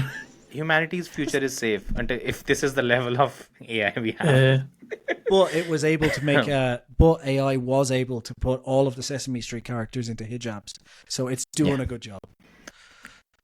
Out of context, we that are sounds not monetized ridiculous. anyway. So Yes, what's the it's problem? Yeah, no issues. That was for an edit that I had to do, which was not for a racist podcast. Yeah. At least I don't think it's a racist podcast. Do you guys watch Ben? It's not. I'm joking. It was. it was for a comedy podcast. Never mind. Yeah. Yeah. Cool. So by the way, no objections to Alonso being P4. I object to you on a human on level. current form, no, I can't. He's not in the top 5. He did not have a good year last year. I mean, there were some decent results. The car was crap. I have to put that out there. But we started seeing the grumpy Alonso coming back towards the end of last year, didn't we? Where it was just like, oh, this is unbelievable disaster. But I mean, I thought GP2 engine was about to appear at some point, but no, not on current form. I mean. I realise that Jay's point is on current form. I would concede that Lewis is not second. So I would say current form, probably go Max, Leclerc, George, Lewis, Lando. Okay. Yeah. I think Lando gets way too much criticism, to be honest. Yeah, that's pretty controversial, man. It's The not Alonso that thing's quite- controversial. It's a little bit. Lando. Anyway, the Alonso thing is always quite funny. Like, there's an inverse relationship between how positive he is about his own driving and how good his actual driving actually is. Does that make sense? Oh. That was the best drive I've ever had ever. That qualifying performance would have been on pole if I'd been in a better Puts car. up a bit too much, doesn't he? It's often when he's finished like 19th or something, and he's back He did learn his English from ChatGPT though. So kind of. while he was in Mexico. Yeah. I mean, yeah, he's good. I just don't think 2024 showcased him well enough to allow him to be in my top 4, unfortunately. Okay. It's so subjective that there's no right answer, but Yeah, you're all exactly. wrong. So that's what we do. Only ChatGPT's got it right. Yeah. Even Cool, though I cool. couldn't get basic math correct. Yeah. There's still hope for humanity. No, there's not. Or maybe it's the Mexican AI. Who knows? Yeah, maybe. That might be slower than the rest of the world. So, anyways. Yeah, okay. So, my turn, right? Nico Rosberg is one I'm going to talk about. I don't think Nico Rosberg is one of the top 3 teammates that Lewis Hamilton has had. And his run alongside him, it gets blown out of proportion. Blown out of proportion. That's how I'll put it. So he's had 5 teammates. In Okay, F1? I'll just lay it down for you. At number 1, I had George as the best teammate Lewis has had. At number 2, I had Jenson Button. At number 3, I had Fernando Alonso. At number 4, I have Nico Rosberg. Go for it. Whoa, Fernando Alonso, number Yeah. 2. Before we Number continue 3. on here, Number 3. 3. Yeah. where's Kovalainen in this? Yeah. Where's Kovalainen in this? 5th and 6th. Bottas and Kovalainen. Okay. Oh, I need to think about this. I need to ask ChatGPT what it thinks. Who wants to go first? I wouldn't have George. I wouldn't have George number 1. I definitely wouldn't have George number 1. Yeah. Casual, I mean- I was, Hang on. Well, will anyone speak up, or I is don't everyone know in shock what's right go- now? Everyone's just. Well, I'm asking ChatGPT. is everyone on ChatGPT? Well, Casual, I'm gonna have to lay into you on this one, man. Like, Go for it. so George Russell, I'll actually agree with you on that one. I think George, in terms of what he's done, is probably the sternest challenge consistently that he has had. But it's a close one with Fernando. Like how are we putting Jenson Close one Button with in Fernando, ahead isn't of Fernando Alonso? Okay, I'll get to it. First of all, okay. So I'll go with it first then. Why I did not put Alonso ahead afterwards is probably because I think there were far too many implosions. At least how I approached this thing was when the partnership was announced, how it was expected to fare. That's the first impression that I had. So when Alonso joined, when Lewis joined Alonso at McLaren, it was supposed to be it was supposed to lean towards Alonso. It didn't really happen. I think why I actually have Alonso in P3 is probably because post Hungary, I think it would have been very easy for him to just throw his toys in the pram, just give up the season, just be done with it. And let's be honest, he was the outsider in McLaren afterwards, and there was still half a season left. The fact that he was still more or less there were weekends where he kind of got the better of Lewis. There were weekends where Lewis got the better of him. I cannot put him above P3 because I think the implosion was probably a bit too much. A sensible, smarter Alonso would have won the championship. That's what I think. That's why I have him at P3. This is my Alonso impression. This is what Alonso would be saying to your suggestion when it be like this. He would not be saying, he would be doing this. He'd be looking at the camera and the little mark that you've made on his McLaren and pointing his fingers like this. Because look, Fernando could have thrown in the towel, but actually that season is the only season up until we get to now that Lewis Hamilton's been beaten on pace across the qualifying season, not in terms of super times or anything like that. But if you look at fuel corrected weights, Fernando was quicker than Lewis Hamilton was in that season. Yeah. And actually, I look at Hungary completely differently. I think that was a stroke of freaking genius. Like, Fernando had the presence of mind to go, Lewis is trying to screw me by overtaking me on his qualifying lap, on the fuel burn laps.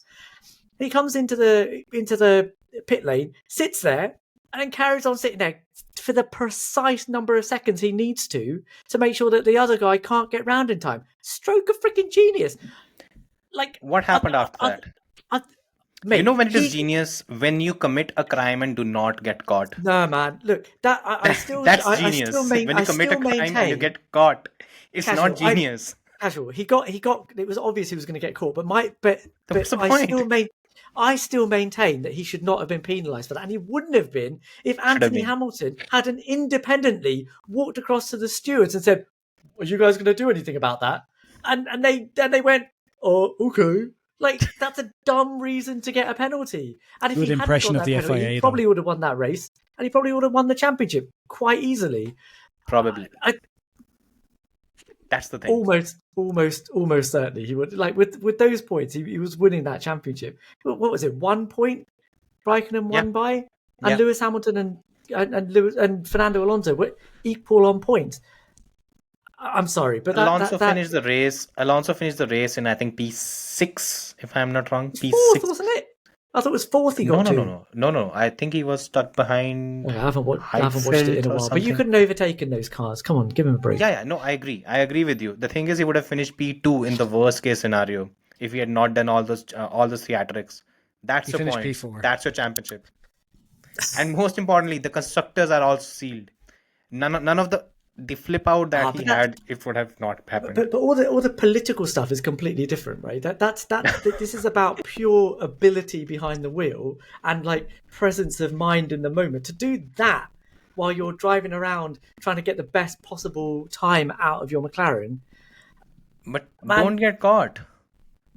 That's the problem. He got caught. Okay, he was driving for McLaren. He didn't have a good influence. If that's what we're getting down to, then that for me isn't a good enough reason to not put him second. Look, Michael turning in on Jack Villeneuve was a brilliant piece of wheel-to-wheel racing, but he got caught. Yes, but do you think that Jacques Villeneuve was the better driver in 1997? No, who was? I don't think Alonso was a better driver than Lewis in 2007 either. No, I don't think he was either. But I think if you're talking about how close they were close enough for me to make it that Fernando has to be right up there. You know, within a cigarette paper's worth of agreed. George Russell in terms of the best teammate that Lewis Hamilton has ever had. Yeah, but I read your rankings on Sportskeeda, and I was outraged then, and I'm outraged now. He was offended. I knew. I wanted to raise it just because of that. And Shez is like, and I'll have you know, it's a subpar by publication. The way, is Alonso the only one you are actually outraged about? Because there are quite a few others. I thought that was the only one. But I have no issues with Rosberg at P4. I do, but I'll let Shez. I do. Yeah, I do. He should be P3. The ranking. Okay, so how would you rank him? Rank the whole thing. Well, the ranking should be George Russell at the top, Fernando Alonso a minuscule amount second, with Rosberg third, Button fourth, and Bottas, Kovalainen in the order that you have put them. I lay that down as my line in the sand, as it were. Yeah. Okay, I'm going to just comment one on exercise, this. by the way. Sorry, so just to Button in that case, why I have Jenson Button at P2. There's a slight, there's this very small exercise that I actually ask almost everyone who gets outraged at, why I put Button above Nico Rosberg. And this also kind of leans into why I think the fact that he won the championship, he beat Lewis, I think the whole thing is very, very overrated in my view. And here's the reason why. Just go back, go through the seasons that the two of them had. Just pick the number of races where Nico Rosberg, pretty much when you remove all the external factors, be it the reliability, the crashes, I think some bad luck or reliability, or even the poor starts, just remove all of them aside. And just calculate the number of races Rosberg beat Lewis from 14 to 16. The number is 2 in 2014. It's 3 in 2015. And I think it's 3 in 2016. That's it. Jenson Button in 2014, the number is 5. In 2010, sorry, the number is 5. In 2011, the number is 10. In 2012, the number is 6 or 7, something like that. And that should tell you everything. Button on his day was able to beat Lewis on pace without any external factors. Lewis lost to Rosberg because Lewis, I don't know, it was probably maybe the psychological warfare or whatever, but that actually caused him that actually caused mistakes, and that is one of the major reasons why Rosberg ends up beating Lewis. It's not because he was the better driver. That's the point. Discuss. So I'm going to come in with my ranking here. Like, for me, Nico is the best teammate he's had. I'll come to why in a second. Then I would go Fernando. Then I would George, and then Jenson probably. I know I'm a Jenson Button guy. I love Jenson, but yeah, You can't say that after you put him P4. yeah. In this specific list, but I can still be a fan of the guy. But I've got to be realistic about it. Like Nico, yeah, okay. I hear what you're saying about this, like, how many times did Nico beat Lewis on pace, but Nico made Lewis better because Lewis knew if he made a mistake, he was beat. Like, and that improved Lewis as a driver. Wait, and and Jenson And he didn't. made mistakes. And he made mistakes. Yeah, but you still, How yeah, did it but make him better? no, it did. It made him stronger, and also it made him better going forward beyond Nico's career. Like, That's true. 2017, Lewis learned a lot. yeah, he And- learned and a wait, lot and from those Jenson- three Jenson title didn't fights. do that. No, I'm not saying Jenson didn't do that, but I'm saying that But in terms of like, you don't think Lewis learned stuff from Jenson? We already talked about his race pace. yeah, No, no, I'm saying that He learned how not to every- lose a championship.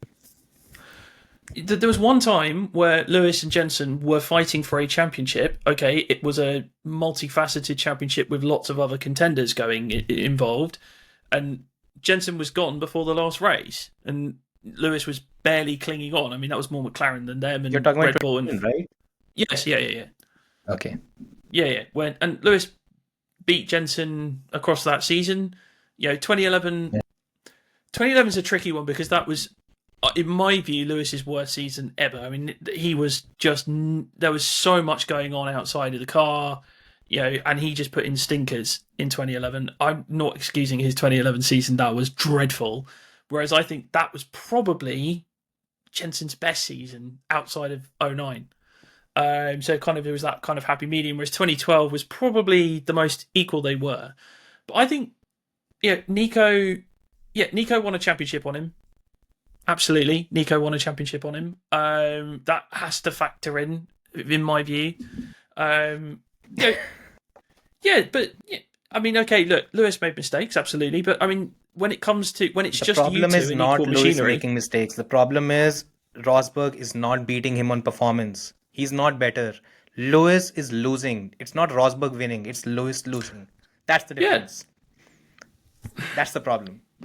Well, the thing with Nico is in 2016 he upped his game and He made beat himself him better. on pace in terms of performance thrice. That's the same as 2015. That's why I say his 2016 is overrated.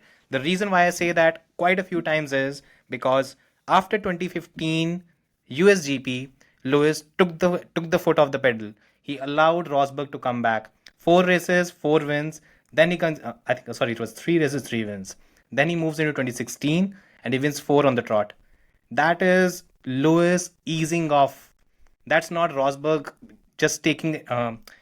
That's basically him taking the foot off the throat. And that's something you would never ever expect from a Vettel or an Alonso. Or Max. That's the problem. That's why he lost. Just my view. And also the engine blow up in Malaysia. We have to mention that. Yeah, that was a big reason. But I think just they were like, I can't remember what the qualifying gap was, but it was. I mean, he out-qualified Lewis in 2014. I mean, I know Lewis had a couple of engine blow-ups, but 2014 he out-qualified him that year, and Lewis still won the championship. And Lewis got better as time went on. So there was definitely. They were a lot closer than people gave them credit for, and this is why I feel like Nico is definitely one of the most disrespected drivers, because they're like, only he had to beat Nico Rosberg. No, Nico pushed him to his absolute limit in 14. I disagree. And 16. I disagree completely. He did. I think Lewis was far too much in his own head. That's the big problem. I think that's why he's lost. 2015, the kind of campaign that Lewis put together, that should have been 2014 and 2016. Nico should never have had even a sniff of a championship. That's 2015 is basically the model championship that an Alonso or a Vettel would put together, and that's what Lewis put together. That should have been every season from Lewis, and I think that's something I think he did in 2020. He actually learned from it later on, and he made far lesser mistakes. But the thing is, and again, maybe it was whatever be the reason. It's just it wasn't Rosberg just upping his game and becoming a much better driver. That was just not the case. Because if that was the case, he should have been beating him neck and neck the gap should be significantly higher from 2014 or 2015. It's not. That's the big thing. Just my view. Yeah, no. So I have Nico 1. Was it Fernando 2? We didn't see it enough. I mean, it was one season. It was combustible. Yeah, exactly. It would have been lovely to see more, but it was never going to happen given what. And I think 2007 is one of those. It's like we kind of do Fernando down a little bit just because he shouldn't have lost to a rookie, and of course, we didn't know the rookie he was going up against. But yeah, we do Fernando down. But I mean, I remember Lewis when Jenson first joined the team. They did this whole fluff piece with the BBC, and Lewis was asked who's your best teammate, and he said, well, obviously Fernando, because it was just him and Häkkinen at that point. But he said, Fernando is the kind of driver where I would go out and do a 121.1. And I'm thinking, yeah, it's a great lap. And then you come in and Fernando's done a 129, and you're just like, what the?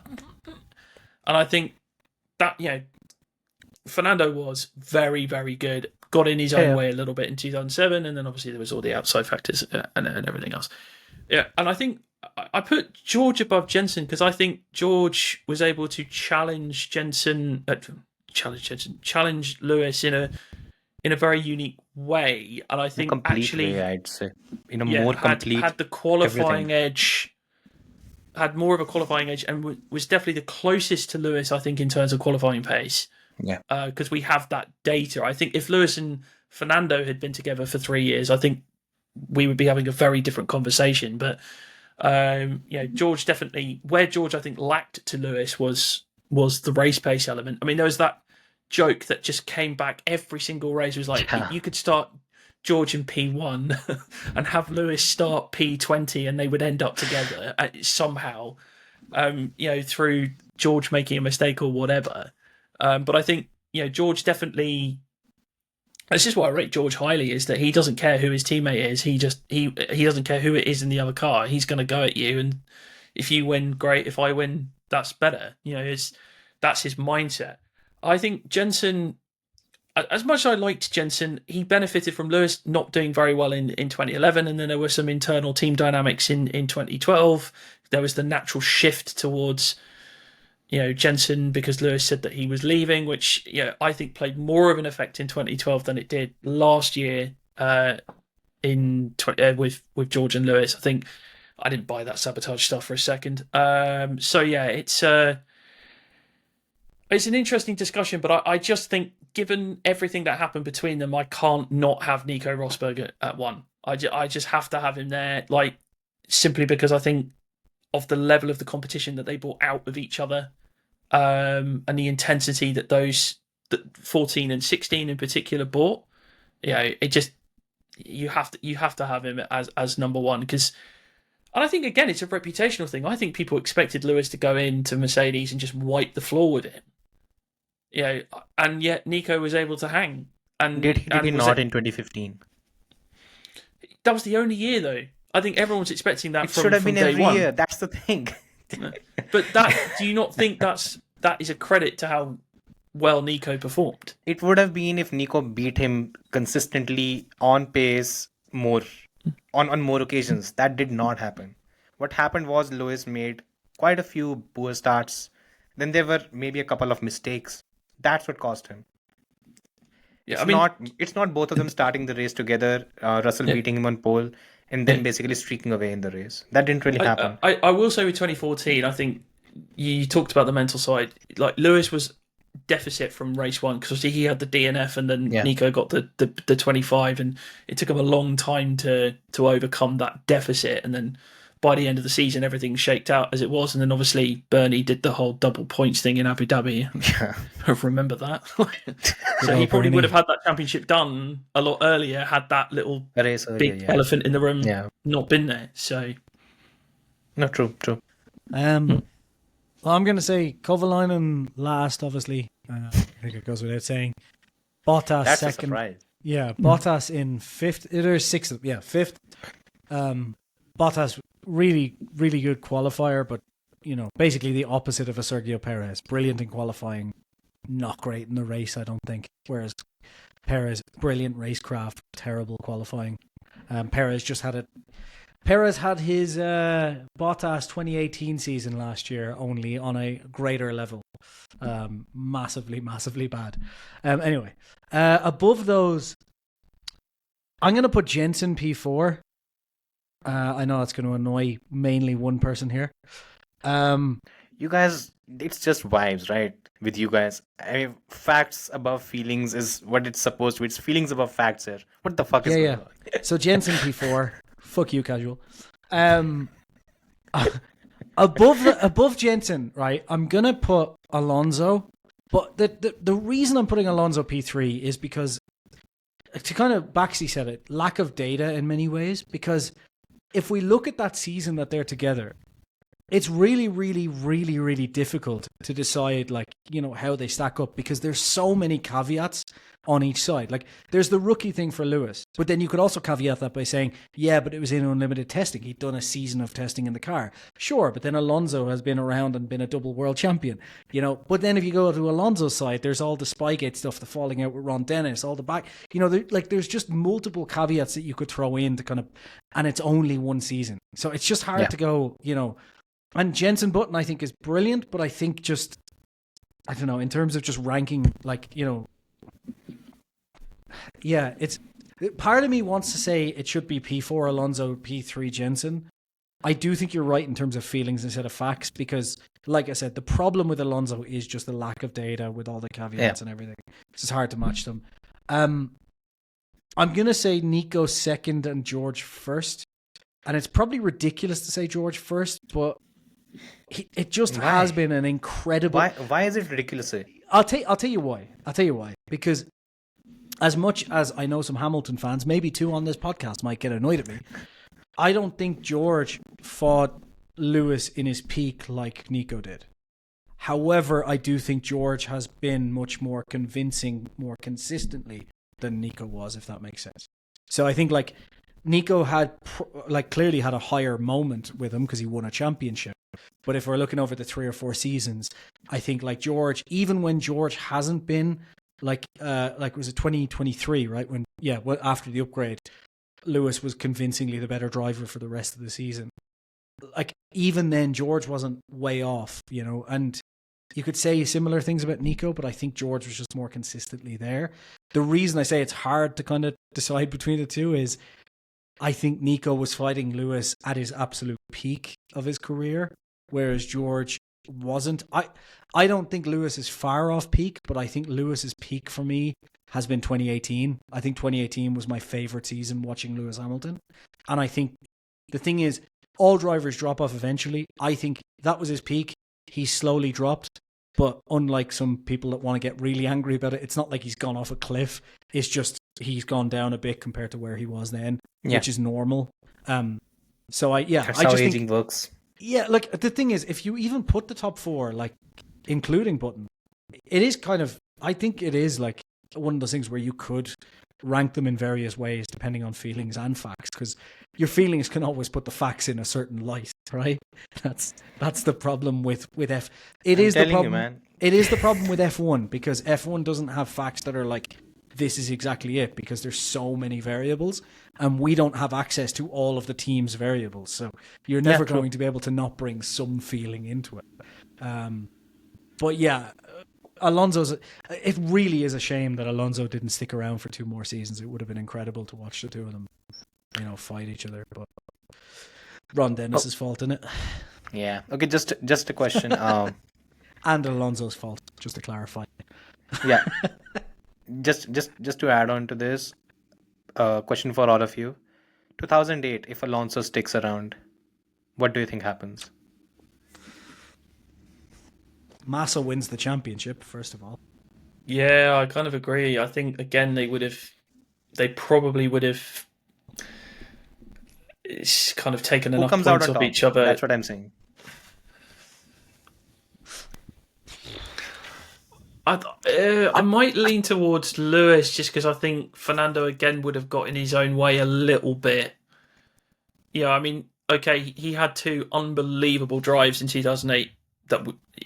Singapore's a little bit. We don't talk about that one, but Japan was unreal. His win there. Japan, yeah. Yeah, That was to kind of consolidate the hey, that drive in Singapore wasn't a freak. It was. Spoiler alert. Yeah, it's just whatever it was. We just didn't know it at the time. Yeah. But I think that tension would have just seeped through again. I think Lewis obviously would have been a year wiser, would have been a bit stronger, but I think Massa would have capitalised and probably won the championship in the same way that Raikkonen did. Shares? I Welcome back, don't know. by the way. Yeah. Oh, hello. Sorry about technical issues my end. No worries.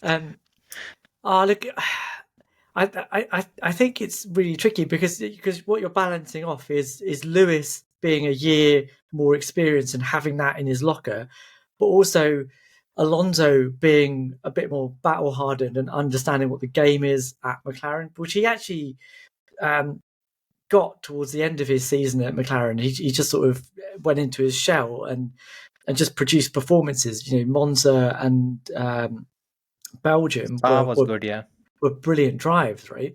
But then you have to take that and transplant it into 2008, and I just don't think any driver can sustain that level of performance in opposition to their own team. And I think that would have just helped him implode and led him to the door at some point in the middle of 2008 anyway. So I just don't think that even if he had stayed in 2008, I don't think he would have stayed much longer than that. And I think Lewis probably would have come out on top. Does Massa win that title in that situation? Oh man, with a heavy heart, I say yes, but man, I think Massa would have been. Why heavy? Because Massa, be happy.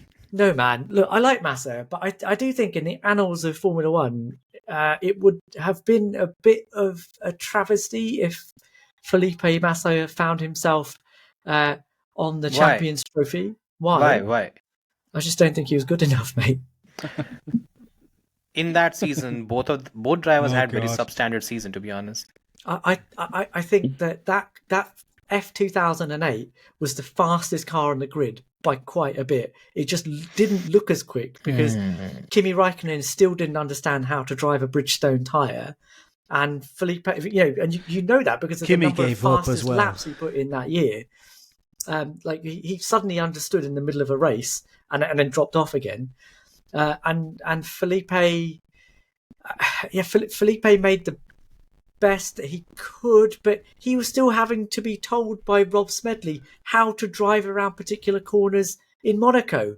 I'm sorry, but that's not a championship driver. Did he not get pole in that race? I mean, congratulations. So what you're saying is Smedley's very good on the radio. Sadly, Smedley is a world champion. Smedley's actually the greatest sim driver of all time. Yeah. It's just that this is just like what I heard confirmed by the race the other day as well. Just like my thing that I've been saying half jokingly, but the race basically came out and they didn't say it in these exact words, but they said, Jason, you are correct. Because remember I've been saying how Rob Marshall is the new Adrian Newey? Yeah, by the way, it was John Noble who talked about Christian Horner saying that Rob would show bring up to around 100 different ideas of we can flex this wing this way and that. Only one of them would work. One of them would work and that's it. But then you look at McLaren's key efficiency in 2024 was a flexible front wing that allowed for the balance, and you're like, Rob Marshall, everybody. Exactly. Yes. But coming back to the topic, if we're talking about Jason, 2008, right? This is, if I just give brass tacks on it, I think Felipe Massa wins in that situation just because Alonso and Lewis take titles off each other. Leaving that aside, by the way, sorry to butt in. In terms of what my primary focus was, how the rivalry pans out. That's what I really... I will say something that is perhaps controversial or perhaps just something you'll take along the line. I think it comes down to pure luck that season, because if you say that it's Hamilton and Alonso for a second season, right, then you essentially have to provide the fact that 2007 didn't really happen the way it did. So Alonso's kind of happy with the team. So like none of that stuff happened. So if Alonso's happy with the team, then the two of them are just fighting head to head again. And then also I would say we just need to not take into account Ron Dennis being an arsehole in any sense, because we know Ron Dennis, like he brought Lewis, or kind of Lewis was with him for a very long time. So you could say maybe there'd be some bias there, and you know you'd have all this sabotage talk if Twitter existed, which it did, but not. It doesn't matter. My point is, if you get rid of all of those like intangible things that could be going on in the background and just talk about actually just on track, I think you would have had Alonso, as Shez pointed out, coming back after being kind of taken off guard by like, whoa, this rookie's a lot fucking quicker than I expected, coming back ready to fight that, alongside a Lewis who is now not only had the like testing from before, but has been on track for a year and is now ready to fight Alonso. I think there would have been very little between them, and it would have been mental games and luck that would have called it more than anything else. Like, I think I agree at that point, you know. So I just think calling it is kind of like flipping a coin. It just it really just 100%. Depends. 100%. That's what I'd actually ended up on. I had a discussion about this with, I think it was Peter or Josh, one of those, and after a lot of headbanging, that's what we ended up with. It's just too hard to make a prediction. I mean, again, that's the and thing. I love bashing Hamilton as much as the next guy, but you know, I'm the next guy. So. Yeah, you are the next guy, and we happen to be on a podcast together. Anyways, wow, we've actually gone through one unpopular opinion, by the way, and we will speed run through it now. Second up, backs to your second unpopular opinion. My second unpopular opinion is that Lando Norris is not championship caliber. Take that back. Take that back. Sorry, Lando Norris fans. We were supposed to speed run through it. Anyways, I mean, this we can make this quick. Because I'll make my point quite quickly. Is there comes a moment when you see a driver do something, and they are put in the position where it's put up or shut up, and they were forced to shut up, and that for me was Sao Paulo last year. Lando had everything in his favour. Okay, there was a slightly bad strategic call from McLaren that did cost him. The pit stop cost both him and George Russell. But with the car that he had, he should have been able to get past George in those wet conditions. George drove brilliantly in that first stint. Yes, he had Max rampaging behind, but he should have been able to overcome that. And you know, if you've put a Lewis in that situation, if you've put a Fernando Alonso in that situation, go and win the race and take as many points out of Max as you can almost guarantee that they would win that race in that situation, in those conditions as well. Whereas Lando didn't do that. And for me, that was a big, against him. It's why I don't think he's going to win the championship this year, because I think when the pressure is really on and you can win a championship potentially right here, right now, or at least go a long way to doing it.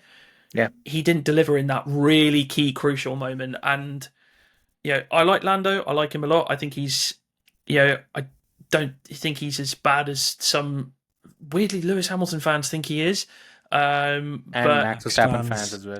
And I get why they hate him right now. And Piastri. Anyone over the age of 22. Yes. Anyone over the age of 15, I would say, to be honest. But I think puberty does that to you, actually. So that is the moment. That Sao Paulo race was the moment, and he just didn't deliver. Yeah. Can I jump in? I'm not actually a big Lando fanboy, but we have talked a lot about how I think he's underrated. Actually, two drivers, I think, last season, casual, that we constantly were like, people need to cop the fuck on, Lando and George. Like, seriously. And Sainz to an extent, but we both agreed, like, he's not top tier. He's just off it. But that's a different conversation. Here's the thing about Lando. I get 100% what you're saying about Brazil. And I will say that Lando is not the type of driver like... Max fans love to throw this word around, inevitable. And what I mean by that is, like, if you were to give a long enough timeline, I would say that without fail, I would put money on the fact that Max, Leclerc, and George would win a championship. Like, those three guys, for example, I'm just like, those guys inevitably will win. Whereas I do think with Lando, you're kind of like, a few more things need to go in his way than those guys, if that makes sense. But you know what gives me hope for Lando on this? One, McLaren seem to be able to build a car. That is very important in Formula One. Extremely important. Two, is the fact that, you know, in terms of his teammate, in terms of Piastri that he's coming up against, I think he starts as the stronger. Those are two things that make it really important. So if he gets the fastest car and they haven't got, you know, much, then he wins in that situation. We're talking a Button situation where, you know, he starts with the fastest car and can kind of just build that lead, kind of like Max did last year. I think in that situation, the thing that does give me hope for Lando, why I think that he could win a championship, but why he's not inevitably going to win one, is what you said about Brazil is one thing, but I think if we look at Austin to Mexico, that learning of like how he approached Max in Mexico, or, you know, Mexico, that for me was like, okay, this kid will learn. And I think there was just so much piled on him this season that I would give him the benefit of the doubt that we may see a different Lando this year. If we don't, I will be calling you and saying, Baxter, you're right, he's never winning a fucking championship. But I think, like, I did see him learning from mistakes while also having to deal with McLaren just making monumental fuck up after fuck up over the course of the season as well. And it's the first season he's ever had a title, you know, a car that could win a title. And it was only at like the 7th or 8th, you know, race of the season, so they weren't expecting it. McLaren weren't ever behind the championship for him, so he didn't have the team on his side. Like, he had to go up against Max, which is like, hey, you've never won a race before, but you're going to go fight Michael Schumacher for a championship now. It's like, the fuck are you talking about? You know, so I think there's a lot of stuff that went against him. Where I lean to your side is just, I think if you put Russell or Leclerc in that situation, I would confidently say maybe they wouldn't win, but they would have done a better job. You know, like, they would have gotten a lot closer, I think. But yeah, so inevitable, no. Could win a championship, yes. I don't know where that lands on an answer to your question, though. Yes. In the middle, I guess. Yeah. Look, I'm sort of in agreement with both Baxter and Jay on this one, because I think I went into this thinking, this is straightforward. This you know, Lando's never going to win a title, but actually. Actually, no. The question is he championship material? Yeah. Well, my initial reaction to that is no, he isn't. But actually, there's probably a bit more meat to add to those to the bones of that, right? In that, I think Lando at the end of 2024, given the entirety of that season, actually ended up a better driver than he started it. And a lot of that was not to do with his pace, which he already had, but it was more to do with how he approached taking on a championship. And you talk about Leclerc being more likely to win a championship as of now, but you forget that he's already had, you know, from 2018 to now, plus half a season in 2022 to understand what it means to actually go up against Max. Plus, he's had prior experience against Max in karts and has shown pretty well against him. So it's difficult to kind of compare those two together. But if Lando hadn't, as Jay said, done what he did in Mexico, I think I'd agree with Baxter wholeheartedly that I don't think he's a championship level driver. But actually, he stepwise from Austria through Austin and into Mexico understood what the game was. He wasn't reinventing it his own way, like as McLaren tried to say that Lando was trying to drive the way Lando drives. I don't think that's what it was. I think he was having to learn Max's language in terms of how Max approaches wheel-to-wheel racing. That's what all drivers need to do. It's just that some drivers are further along that learning curve than others, and Lando is still in the foothills of it. If he has a car to compete next year, then yeah, potentially he could do it, but he needs to have a car advantage over Max. But I don't think there are many drivers on the grid at the moment that don't need a little bit of a car advantage over Max to be able to win the title. So can I really hold that against Lando? probably can't. But it's just, I think the way that Lando started that season, 24, just put me off a little bit and made me kind of think that this guy doesn't really have the minerals, and I don't think that opinion changed right at the end of 2024, but there's definitely glimmers of hope for the next season. Yeah. I think, when it comes to talking about championship material, I think I don't know how to really honestly define it. For me, the driver who is fast and he has the fastest car, he's the championship material. That's it. Sometimes it's as simple as that. That's why Jack Villeneuve is a champion, and maybe a few others. It's just when it comes to Lando, I Are you think there bringing are up Hakkinen again? No, Villeneuve. That one's buried. So, when we talk about Lando, of course, there are a couple of areas where I think he really needs to work on, and it's mostly on the mental side of it. I think there is some areas where he needs to address. I think he was caught off guard. But again, Lewis was caught off guard. He managed it. Vettel was caught off guard. He managed it. Alonso, the first time he got the car, he managed it in 2005. So maybe Lando does not have those specific minerals if you talk about. Maybe he doesn't. But he's bloody fast. I think that's what it comes down to. Oscar is not a gem. He's pretty good. And I mean, if you've seen his junior careers, it's not only the fact that he's improved. The fact is that when he gets into the car, he's fast. Just like this. F3 debut won. F2 debut won. And he won it against Robert Schwartzman, who's brilliant. Even I'm forgetting the name of the other driver. Anyways, the point is Oscar is not I'd say Oscar is better than Carlos Sainz. At least for now.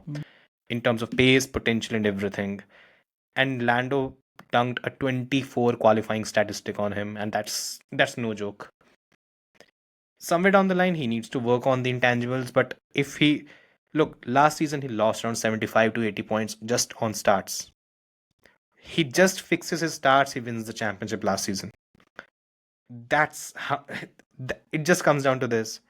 And I think after Vegas, he did not lose a position at the start, and I think he made up a few in Qatar. So maybe there are areas.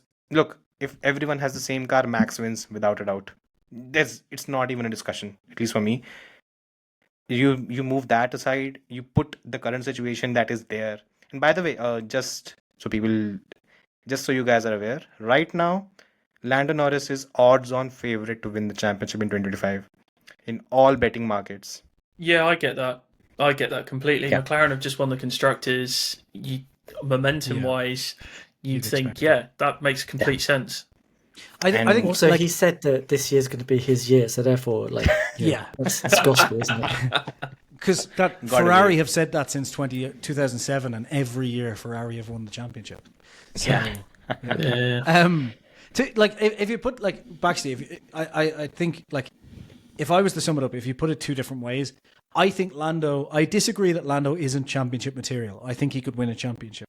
However, I think where I would agree with you is if the question was or the opinion was, he's not, what way would you phrase it even? He's not a Max Verstappen. Basically, it's just if you Lewis Hamilton, if you had to bet the house on X, Y, and Z drivers to be world championship drivers at one point, I would happily do that with Max.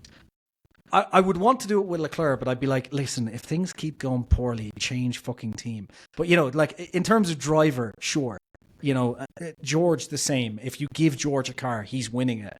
Whereas with Lando, what's happened here is the three of us have said he will win a championship, but there has been about 15 caveats from each of us, which tells you kind of the answer is somewhere in the middle. Here's the thing, Lando could win a championship this year if McLaren just produce an absolute beast and he wins 13 races, does a max and, destroys everybody and, great, whatever. And, championship caliber. When I mean championship caliber, I mean when it's a tight fight, when the opportunity is there, would you back him to be XYZ other driver on the grid? And honestly, I wouldn't. As I said, Lewis in that situation that he had in Brazil, Lewis wins that race. Fernando in that situation, Fernando wins that race. Yeah. George showed he could win that race in that situation, barring a poor pit call from Mercedes. Yeah. You know, Oscar could probably, well, no, because he was awful that race. Leclerc probably could win that race. Car, by the way. He was in the same car. Lewis that's why turned I had to his very radio quickly off. backtrack. But Leclerc, you would say, Leclerc could win that race. I would say George more than Charles in that situation, but that's just me. And that's the thing. If in a tight title fight, like Max has gone and shown it. Like that was my one question about Max going into 2021 is like, can he really hang if it gets tight? He proved it. Fine. Mm-hmm. Yeah. Okay. Great. And if it gets tight this year, I have no doubt in my mind that Max will be there and just pumping in the results. So, yeah. And I just don't know if Lando can do that. If he proves me wrong, great. But when I normally get this opinion of a driver, it doesn't. I'm normally proved right. The only person that did it was Nico Rosberg. Yeah. See what I want to see this year, and sorry, we'll move on real quick, but I think to that point, it will be interesting to see what kind of a step Norris takes, because I think the one big caveat that is just a valid one is this was his first season where he had a car to even win a race. I know there's been some glimpses, but let's be honest, like he was in a midfield car for so many years, whereas Leclerc we've seen at the front repeatedly. He's been through that. He's ready to fight at the front. George is the outlier in that George should be, I know he won a race in 2022, but George should be in and around Lando, but I would have more confidence in George. George just has that like overwhelming kind of, I'm fucking ready, I can take it. And the way he deals with Max and everything, he's just mentally ready for it. So I want to see the step that Lando takes though. I think that could change it. Like even if he doesn't win, it would be interesting to see like, has he made a big step? Because he should have. If he hasn't, then he's never going to win a title. Like there's actually, a completely different thing that could happen. Oscar Piastri could find a 10th or maybe a couple of 10ths. Yeah. And that's it. And he becomes a world champion in that case. That's all it would take. Yeah. Honestly, that's all it would take. Like, Oscar has everything else. It's just that he doesn't have the fundamental underneath him. It's two tenths average on qualifying over the season. There you go. 1/10. 1 point. No, it's 1.9. 0.10. Yeah. So it's nearly 2 tenths. There you go. By the way, just one caveat. Sorry, just to round the whole thing up. What's that about Danny Kvyat? Is that the guy that Max took his seat and his girlfriend? Yeah, maybe the kid as well. Jesus. Yeah. Anyways, I don't think Brazil 2024. I don't think anyone beats Max that day. Just putting it out there. That was one of the better drives that I've seen from anyone in those conditions. Oh, it was an incredible drive, but I think Lando could have put himself in a situation where he was just gone. Yeah. We don't know if the pace was there either, right? Because even afterwards, Lando kind of struggled. Well, I think if Mercedes had listened to George Russell, he could have won that race. I mean, there were other people who could have won that race. He was. I think Max was already P5 by then. Yeah. Right. Max had got to a point and then was stuck. And then Leclerc moved. The safety car happened, and that really. Leclerc had moved on. Leclerc had moved out of the way, and it was I think George, Lando, Ocon, Max, and the Alpine was behind. So he was P4. Because Leclerc had already had a pit stop at this point, right? So if George and Jesus Christ. But in hindsight, that's easy to say, right? But I think if George and Lando had stuck it out and not sort of been spooked into taking a pit stop, then either one of them could have been up there, and they had maybe Esteban Ocon would have won the race, and the world would have been a better place. So Anyways, next up, I think. Let's do Chez's unpopular opinion, and then we'll see in terms of time wise after that, because we don't want to do a 4-hour podcast. As much as you love I was just thinking the same thing. Right. Okay. So my unpopular opinion is not driver based. It's not team based. Not any specific ones anyway. Is it about basketball? It's not about basketball. Not this time. But it is pretty esoteric. And I don't know what you guys are going to think. Maybe you'll agree with me. I don't know. What's esoteric? That's what I am thinking right now. I'll ask ChatGPT. Quick, ask him. Don't get it wrong. Go for it. Okay. I think that talent is overrated. I think the talent is something that we all use, but we just don't understand the amount of work that has gone into how good a driver is. And I do think that there is a almost linear relationship between how early a driver got into a kart or some four-wheeled device, and then how far they get if there's a certain level of application. But those two things need to be met. There needs to be early access to some kind of motorized four-wheel device. Are you looking up esoteric? No, I was actually just trying to remember another fact that I thought would be interesting to say after you're finished. And then I was laughing slightly because it sounded like the police were coming along going, "Take this man away. This is a terrible fucking take." So, joking. So how early they get into something and how much they apply themselves. Examples to this are going right back. Gilles Villeneuve. I think Villeneuve would have been more successful if he had been in a car earlier than the age of 16, which is when he first jumped in any kind of car. It was his dad's Oldsmobile, in fact. You're talking about Jacques Villeneuve, right? No, Gilles Villeneuve. Jacques' dad.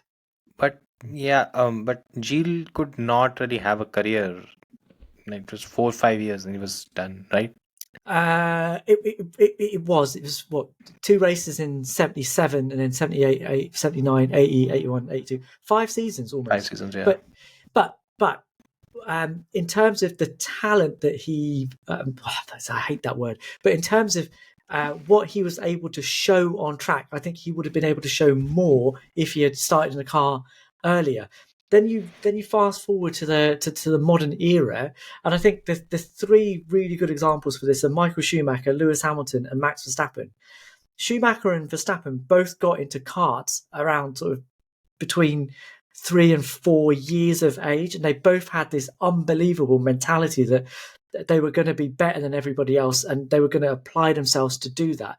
Max had Jos Verstappen in the background, pushing him and making sure that he practices. Yeah, but make sure that he practices, and this is important, deliberate practices exactly the right things to make sure that his technique is perfect, and his technique and Michael Schumacher's technique are actually pretty similar. I think that's optimum for the kind of cars that we have right now, but also taught him a form of wheel-to-wheel racing that makes him completely undefeatable. He's undrivable often, and that started from the fact that he started so early and was engaged in this deliberate practice and had that attitude from such an early age.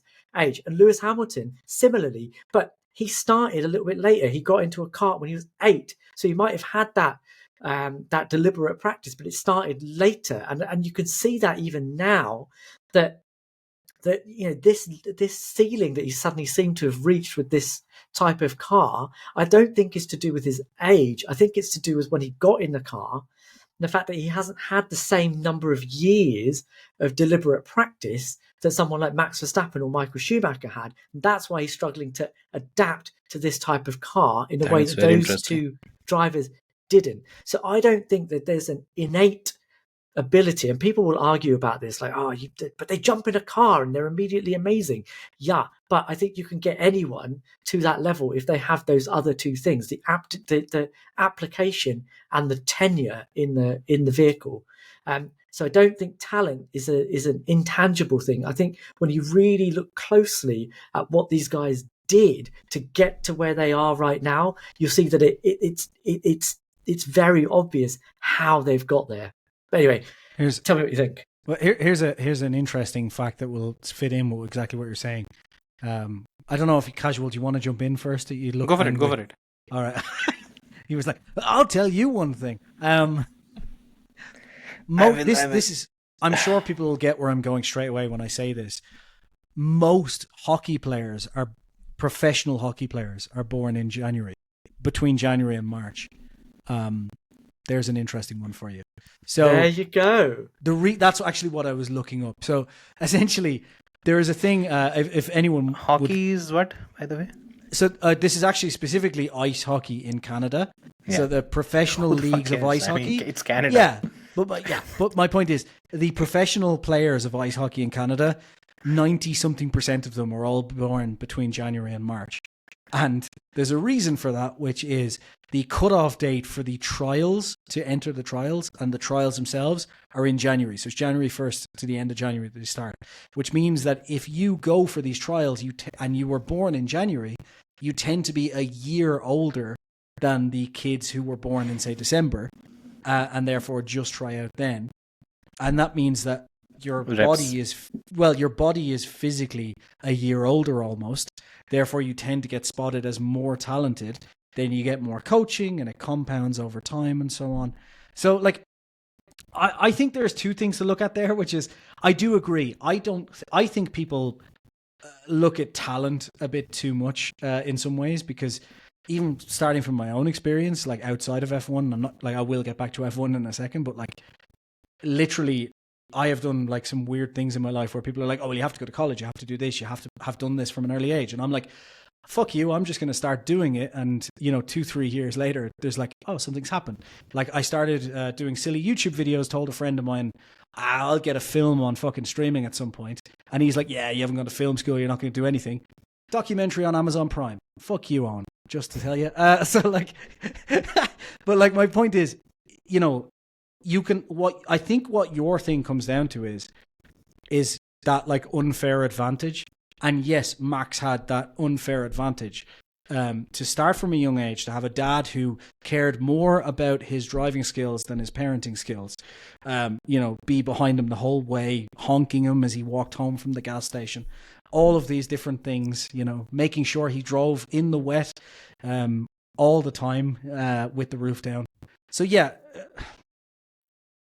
I kind of agree. I think it is more work than talent, isn't it? Like, I think it always is. Where I think the problem is, I do think there is natural abilities that can come into it, but then in Formula One, that's a hard one to come down to, isn't it? Because like what you're saying, like, for example, not to be called racist, as I will be once again, but like in basketball, if you're a tall black guy, you're probably more likely to be a basketball player than a short white guy. Like there is these certain genetic there are certain attributes, right? That like Usain Bolt is definitely going to be a faster runner. Like no matter what happens, no matter how hard I train, I will never be as quick as Usain Bolt. And there is a physical limitation. Not with that attitude. There you go. So now you're catching on. But driving a Formula One car, or driving any kind of four-wheel motorized device, I think it's a bit more equalizing, unless you're sort of Nico Hülkenberg and are perpetually 10 kilos overweight. But even then, we've now just like me. Even now, we've equalized the minimum weight limit to correct for that. So even that shouldn't actually be a limitation anymore. But unlike other sports, I think that talent is more overrated in this sport than it is in other sports, like basketball, like sprinting, maybe even like football at a push. But by football, for all our American listeners, I mean soccer. But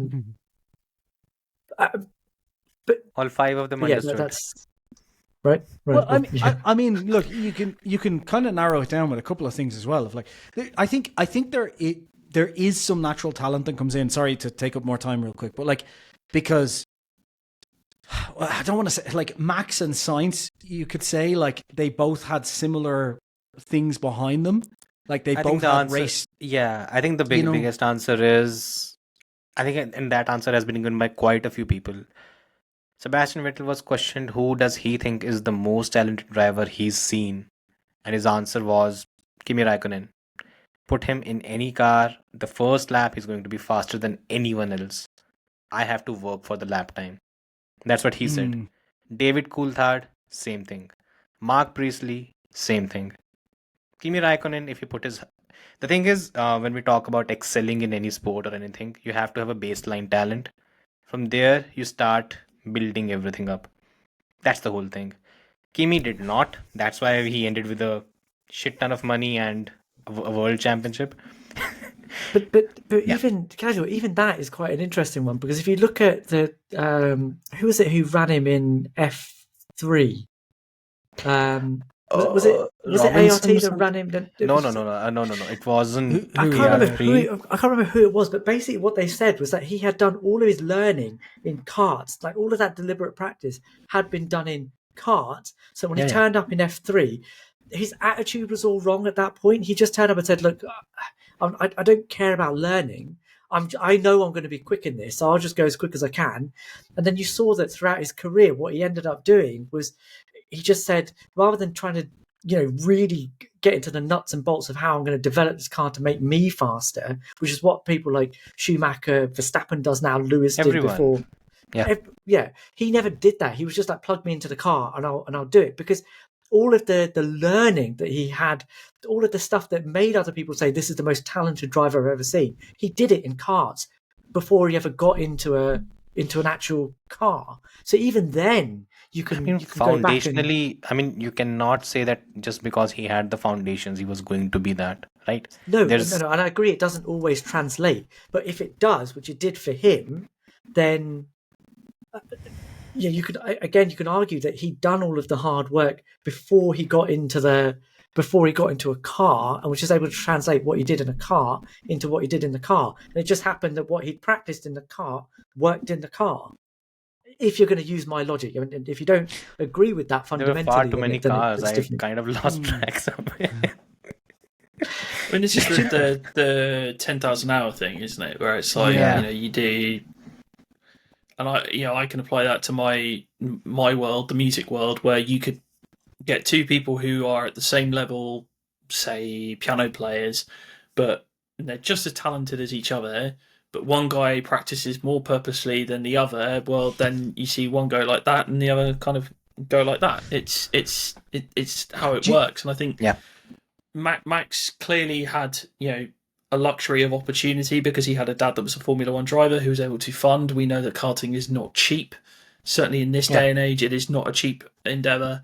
In the same with Carlos as well, and Max would have been able to practice very differently, and probably practiced in a way that allowed him to learn things at a younger age and to get those 10,000 hours in. And Carlos maybe did things differently. I mean, look at Damon Hill, for example. I know this is, you're probably thinking, where am I going with this? That's exactly a perfect example, by the way. Damon started on two wheels. Yeah. And learned racing fundamentals, but they weren't necessarily crossing over. But he still had the wherewithal to get to where he wanted to go, and still then decided to become But he started on two wheels and got practice in that way. Yep. I think Kevin Magnussen is actually the best example here because Kevin was the son of a former Formula One driver. And Jan Magnussen was pretty highly rated in the junior categories until he turned up in Formula One. But when you listen to how K-Mag talks about his career and how Max Verstappen talks about his career, Jos gave up everything to just be there for his son and make sure that the right decisions were made about what step he took next, made the right decisions about what he made his son practice, and was in his ear all the time. Whereas when you hear what K-Mag has to say about his dad, it's like, well, we had the odd conversation here or there, and he kind of, I'd run stuff past him, but it was never the, right, I'm going to be your mentor and I am going to... The hands-on approach. Correct. And there's a very specific... When you read the research on this, and there's most of it was done by a chap, an American guy called K. Anders Ericsson. That's where the 10,000 hours actually comes from. What he says is that it's not about just doing the same thing over and over again, which is what people think it is. It's about doing the stuff that you find boring and doing that again and again. And it's that picture that then builds up and you become amazing at what you do. And I don't think K-Mag ever had that. He kind of just found he was all right at doing karts and just practiced his own thing and never took advice from his Formula One driver dad. Whereas, Max was forced to by Jos. There's actually this Mike Tyson quote, right, where he said that discipline is doing something you hate like you love it. Well, that 10,000 hours thing that Baxi said, that's actually from that same book with the hockey player, I believe, right? It's from Malcolm Gladwell's Outliers. Yeah, it's a great book. Yeah, amazing book. Really, really interesting. But I think, you know what? I think that kind of, going back to that book again, because it's kind of right on the money of what we're talking about. I think that's the thing. Like, Formula One doesn't have, apart from maybe eyesight, because that's important, like a fighter pilot, I tried to join the RAF when I was younger. Thankfully, that didn't work out, but it was because I had bandy eyes. But was told, you'll never fly a fighter jet. We can get you in helicopters. And I went, yeah, fuck you, I'm out of here. I'm going to go code instead. But I think the thing is, I do think there probably is raw talent to an extent. But I think hard work can usually overcome raw talent issues. Yeah. And I think if you're willing to do both, it might give you the slight edge, but you'd really have to put it, because to put it in simple terms, there's been stuff where I've started out, not Formula One, obviously, but coding or a variety of different things. Like coding, for example, is a perfect example. I started out coding with certain people who in the first 2 years of us coding, I would just destroy them. I could just show up, literally sit down, build something, and they're trying to figure out, how did you build that? And we've done the same amount of kind of practice in it. It just came to me easier. But then I kind of went off and started focusing on building my own software company with coding, and I stopped doing hands-on coding. And now those guys, if I sit down, they're doing shit, and I'm like, whoa, what the fuck is that? I don't get it, because they've continued to put the work in, and I've stopped. So I think I get where you're coming from, but I think there's two. So I think one needs the other, and you can overcome you can overcome talent with hard work, or lack of talent with hard work, but you can't overcome hard work with talent. So I kind of agree and kind of don't. Agree. You know what I mean? Agreed. Yeah. Next up. Oh, Jason. we're doing another one, are we? Okay. Yeah, let's go for it. No problem. All right. Okay. Fuck. Let's see. I'll just do this one because this one's an argument I get into regularly with both Verstappen and Hamilton fans and some Schumacher fans. No one is bigger than F1. Yeah. No driver is bigger than F1. I don't know if this is an unpopular opinion among this group. driver because I was saying Bernie Eccleston's probably bigger than Formula One. Not height wise. He's the world's most expensive loofah, just with that hair. No, I just think we see this all the time. I've seen some Max fans say it lately, and I honestly, have views about it. Max fans saying it lately is funny as fuck because it's Max is definitely not bigger than F1. What the fuck are you talking about? I get why people say it with Lewis and Schumacher. Is kind of those edge cases where I'm right, I disagree, but we'll have to talk about it because I think that you have to kind of back it up a little bit because I get why people think it. But every other driver, no, fuck off. No, nowhere near. Schumacher is an example for me because when I was growing up, I knew about Formula One from my grandparents and stuff in the 90s. But I knew who Schumacher was or in the early 2000s before I started really getting into it. When you thought of Ferrari, you thought of Schumacher, and Ferrari obviously is enormous. The two were intermingled. I think Lewis is kind of getting that stardom in certain things, but I think the problem Lewis has against him is the world is a lot more noisy now, so it's a lot harder to kind of have that fame. It's not as clear cut as it used to be, where people got news from just the news and ads, so it's harder. The reason I say this is just it's not just Lewis and not just Schumacher and not just F1. I would say the simple fact to root that I argue with everyone on is, by definition, no sports person has ever been bigger than the sport. And the only person who has ever come close to doing it, in my view, was Michael Jordan. And even he is not bigger than basketball, I don't. Nope. I have a few names. Muhammad Ali. Tiger Woods, Muhammad Ali. There's Yeah, a few. there it is. Muhammad Ali. Sachin Tendulkar. Yeah, Probably- Sachin, absolutely. Yeah. So Usain maybe Bolt. There's no Bolt. metric though. Yeah. There's no metric though by which they're bigger. Baxty's Yeah. getting annoyed. He's just left. Oh no, he's back. Yeah, okay. So by the way, I kind of had this argument. Actually, not the argument. Apparently, someone had done a reel on this. He was basically questioning if Lewis has reached a point where he's bigger than Formula One. And look, my argument when it comes to this is when Lewis Hamilton starts writing his biography or whatever, his description of what he is, the first thing he's going to write is Formula One driver. Formula One made Lewis Hamilton. Mm. You remove that, you remove most of what he is. I think that's where the whole thing comes into the picture. And yeah, again, why? Look, there's always these questions about why he's grown such prominence. The reason is, look, it's not that he's ascended the sport, it's just that he's brought new eyes to the sport. Mm-hmm. The entire Agreed. different demographic that he's brought. Look, if tomorrow, again, it's going to be more than a decade or 20 years, unless Arvid Lindblad suddenly becomes Indian, which Kamala Harris did,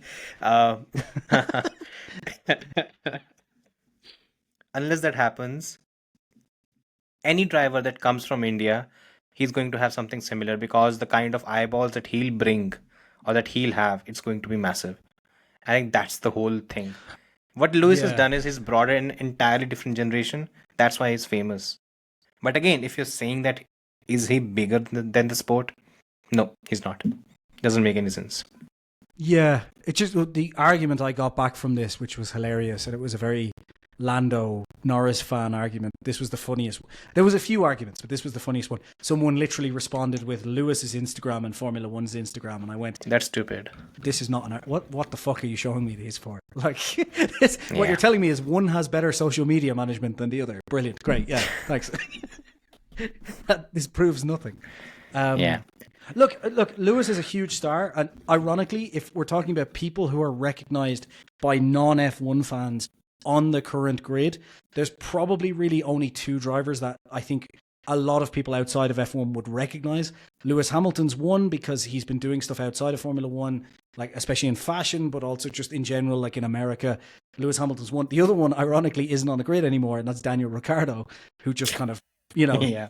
he just Actually, kind of Max became Verstappen, this. by the way, because look, the world loves winners, and he's winning right now. But again, that's like they all And they know him if they're Formula One fans. I don't think people No, outside of even Formula beyond One. it. I look now in India. It's not F1 is not that big, right? So even now, when I get to chat with a few friends who don't follow the sport, it's Max Verstappen now. Earlier, it was Vettel, then it was Lewis. Now it's Max. That's just kind of how it goes. Well, that's And yeah, just people follow just to sum the whole winners. thing up, the whole followers thing. Lewis has, I think, 39 to 40 million followers, right? on Instagram. Yeah, I think something on those Are you lines. really bringing this argument back up? It doesn't matter about it. Fuck No. off with your What I'm Instagram. saying is, God damn it. are you Bloody aware of Generation some? Z here. What are you talking about? We are not. What I'm saying is, are you aware of someone named Virat Kohli? No. He has, I think, 200 million followers. Yeah, but he's Indian. Indians don't count. My point is, followers is not the whole thing. Yeah. No, but this is my Shez- point. It's like on no metric. It's just like because like you couldn't just say Instagram because then you'd have to say like overall following. And let's be honest, like if we're talking overall following, the amount of people who watch Formula One versus the amount of people who will follow everything Lewis Hamilton does are two two different scales. Like there is a Precisely. lot more Formula One fans than there are just Lewis fans. That True. like Lewis is a very, very big star and he's becoming known outside of Formula One to an extent.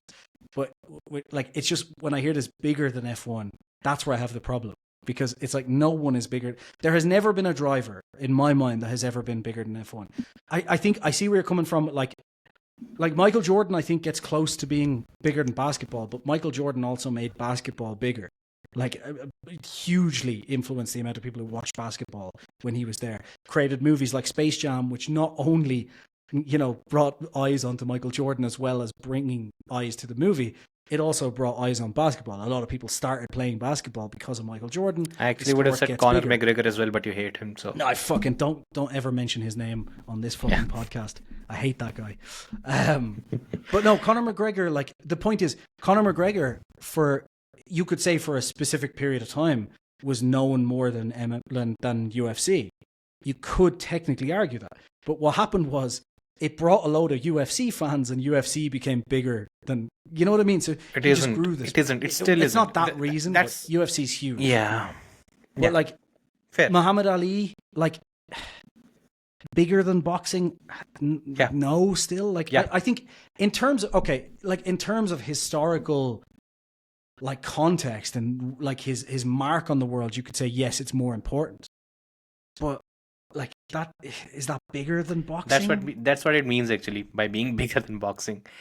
The thing is, his identity is not only being a boxer, right? No, it's fighting for black rights during the civil rights movement. Afterwards, he was obviously he didn't really fight for that, right? Well, that was the whole thing, because he was Cassius Clay, and then when he became the title winner, he announced himself as Malcolm X guy, and Muhammad Ali name came out, and he converted to Islam, and look, what his only, I think, argument was he didn't want to go and fight the war, the Vietnam War. That's where it all came down to. So, but he also did say that he wanted to fight for the prestige of his own people, didn't he? He did say that. Yeah. So, I guess, like, I mean, you could say Malcolm X. See, and again, you have to kind of go back to that time as well, don't you, when there's less noise. This is going to be the problem for any argument, even not just with Lewis Hamilton, but with any sports fan now, because there's so much more noise than there used to be. There's also this one, right? It's the person who was... Also, we're doing a lot of talking here. Sorry, Shez, I'm back to you. Yeah, sorry, Shez, go for it. That's all right. I was enjoying the banter. It was good. But also, like, there was a lot of hand wringing there. It's like, am I right? Am I wrong? I don't know. It's like you're having an existential crisis there. I kind of am. I am 35. Midlife crisis. I kind of, like, Jay, I sort of agree with you, because as Casual said, that, yes, they are big and they have brought a lot of. They might grow the sport, but then by definition, if they grow the sport, they then can't be bigger than sport. If that makes sense, because the thing that they've created is now bigger than it was before. But they wouldn't have been in that position in the first place if the sport hadn't been there. But and for me, there's the big example is Senna. Senna had such a massive impact on his home country, and brought a lot of eyes to the sport that weren't motorsport fans at a time when Formula One was potentially, well, it wasn't growing stale, was it? Because you had the giants running around, but he made it even bigger than that. And yet Formula One has carried on, and it's had its troughs, but it's now bigger than it's ever been. And Senna is seen as a driver along that path, not the person that started it, or the person that overshadows everything that happens right now. So even someone that at the time can feel like they're the biggest thing ever, bigger than the sport, as it were. I still don't think that you can say that, given where the sport ultimately then ends up. The only one that I think can is as you say, Muhammad Ali. I think just what he did. Like, when I think of Muhammad Ali, I think of boxers secondarily, and I think of him as what he did in terms of his activism as much more important. I feel like he would have had that voice whether he was a boxer or not. Yeah, Muhammad Ali is a tough one, isn't it? Because you're like, there is so much around him. Because it's like Michael Jordan is one of the ones where he's so big, and when I think of why he's so big, a lot of that is intertwined with Nike. Yeah, which isn't as important as the civil rights movement. Yeah. Fair. Don't bring up the civil rights movement with Michael Jordan. He'll just sell you a pair of shoes. Good old Phil Knight. Oh, what a man. Yeah. I mean, just to quickly comment on this, like, I feel like I kind of agree with Jay's point that like Michael and Lewis are the only two. I mean, in this modern world, like Lewis's godfather-like picture in front of the Ferrari house just blowing up the internet in the way that it did, and I think the crossover appeal that he's had is kind of the closest of the current crop to being bigger than the sport, just because he's crossed over into other elements. But Casual's point remains, like, he wouldn't have got there if he hadn't have been an F1 driver first. And I think, better examples include Sachin Tendulkar and Virat Kohli, like two of the absolute greatest to ever do it. I think Shane Warne is another example of somebody who was bigger than their sport. So it's for other stuff as well. I mean, Shane didn't really. Imran Khan, by the way. Just put himself in prison. I know, he's in prison right now. By the way, Jason Imran Khan, Pakistani cricketer, won the World Cup in 1992. Sport. Stop. Okay, no, wait, it's not done. He then becomes the Prime Minister of Pakistan, and is currently in jail right now. So that's one. Yeah. That's one. But if we're going to go down that route, like, does Carlos Reutemann suddenly become bigger than his sport because he became like a politician in Argentina? I mean, I don't know. Actually, I stand corrected. Arnold Schwarzenegger is bigger than bodybuilding. So there you go. Just ironic, really, isn't it? Oh my God. George Weah, who became president of Liberia and a former Ballon d'Or footballer. Yeah, there you go. Yeah. John F. Kennedy, backroom mobster, bigger than that. Yeah. Stop it. That's not a sport, is it? I don't know. Poker is. In some cultures, it is. Anyways, final one from me. Oh God. Oh fuck. This deserves a drum roll, Casual. Yes. It better be. I'm being very careful. Good. We've had two people have their mics disconnected. I don't want to be the third one. So just to keep it safe. I can kick you out. Actually, that would be funny. Yeah. Okay. Max Verstappen will never be the greatest of all time unless he leaves Red Bull, builds a team around him, and then wins with an entirely different setup. Yeah, I agree with that. I don't disagree with that. You look at what Michael and Lewis have done, the other two contenders, as it were, to the throne. They've both done that. They've both left teams that they were comfortable at, that they'd won championships at, and then gone somewhere else and done exactly what you're saying. I think Max is going to do it because I think he's going to go to Aston Martin. No, I don't think so. Okay, just to add the point. Oh God. I don't think Lewis built Mercedes. Mercedes was already there. Yeah, you knew it. You knew it was going there. So, regardless, I don't think Max is going to do that because, look, I've heard a few of his interviews. One we've done personally.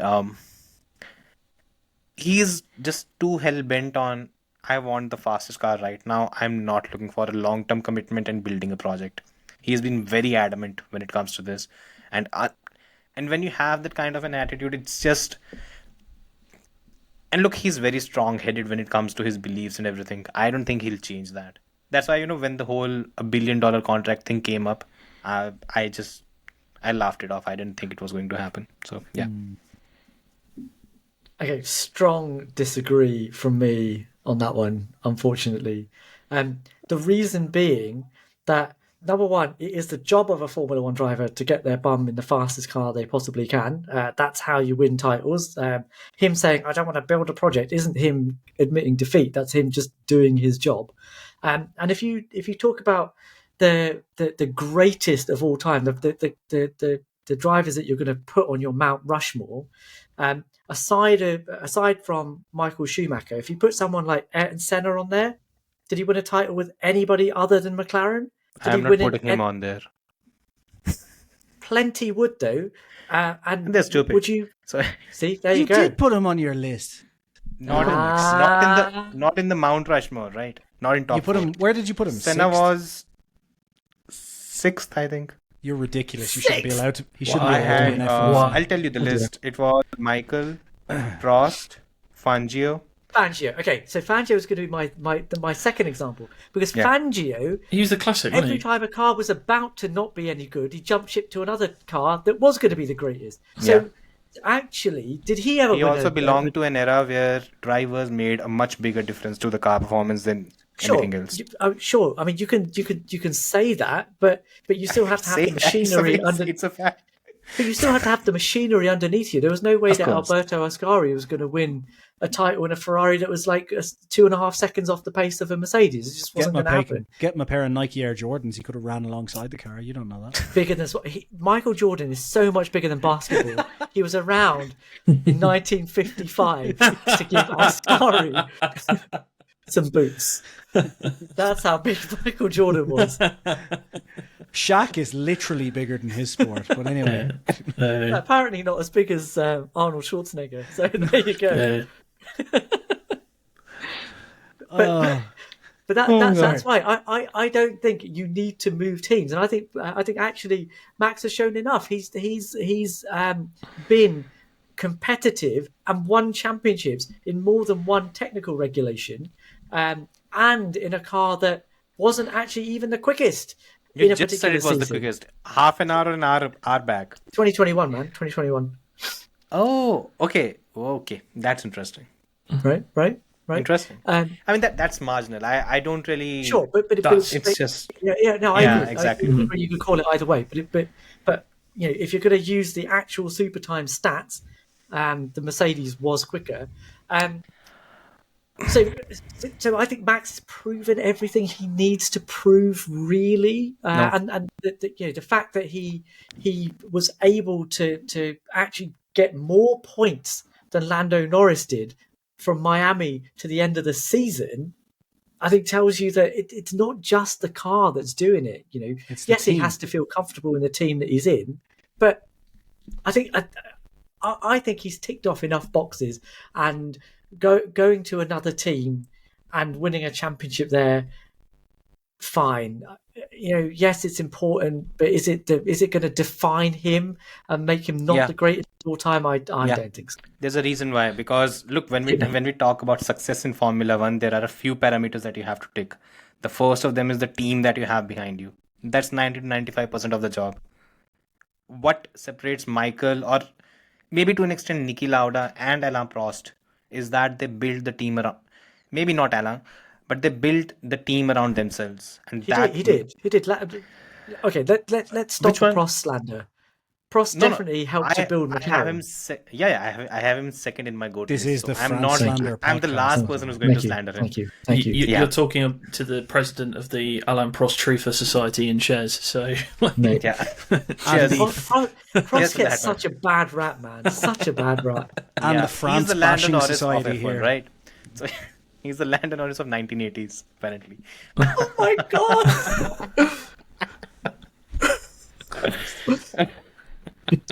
Where is this guy? I'll send you his address for anyone. I'll put it in comments.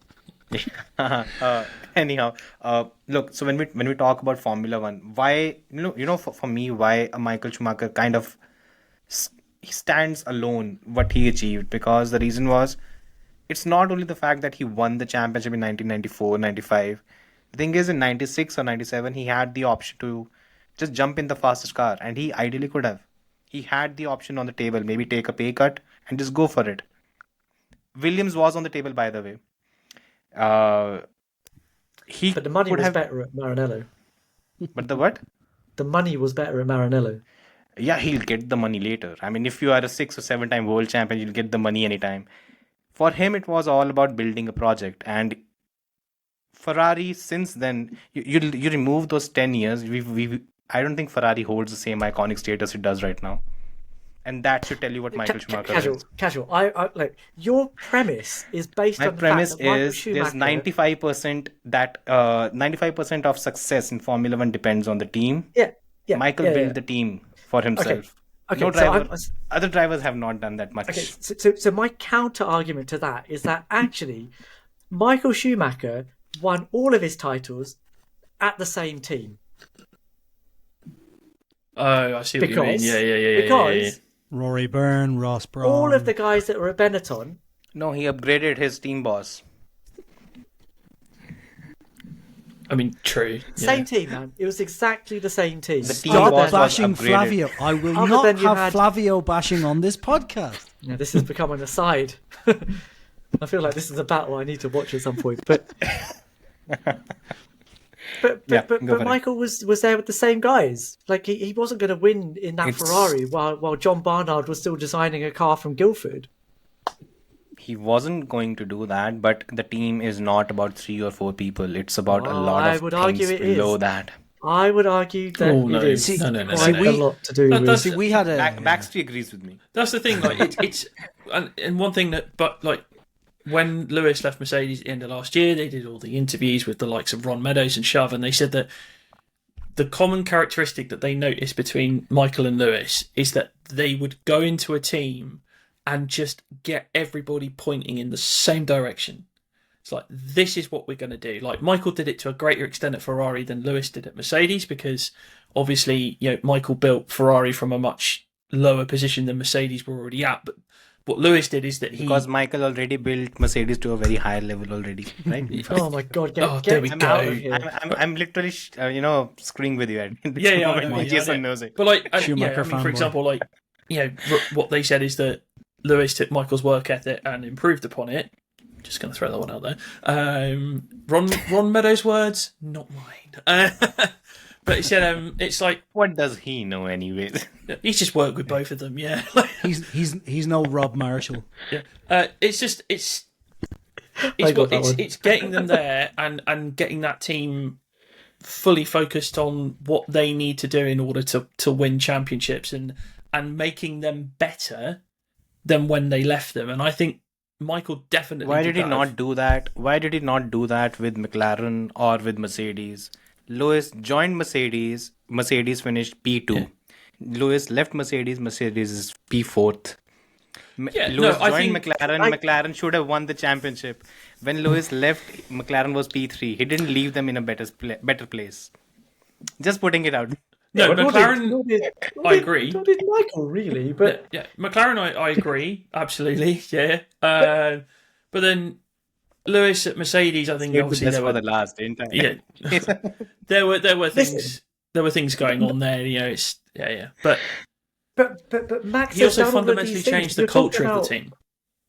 Oh, Okay, if you're Shez. talking about building a team, though, this is what Max has been doing, right? Like in the face of their chief designer heading off into the distance, and the car falling off a precipice.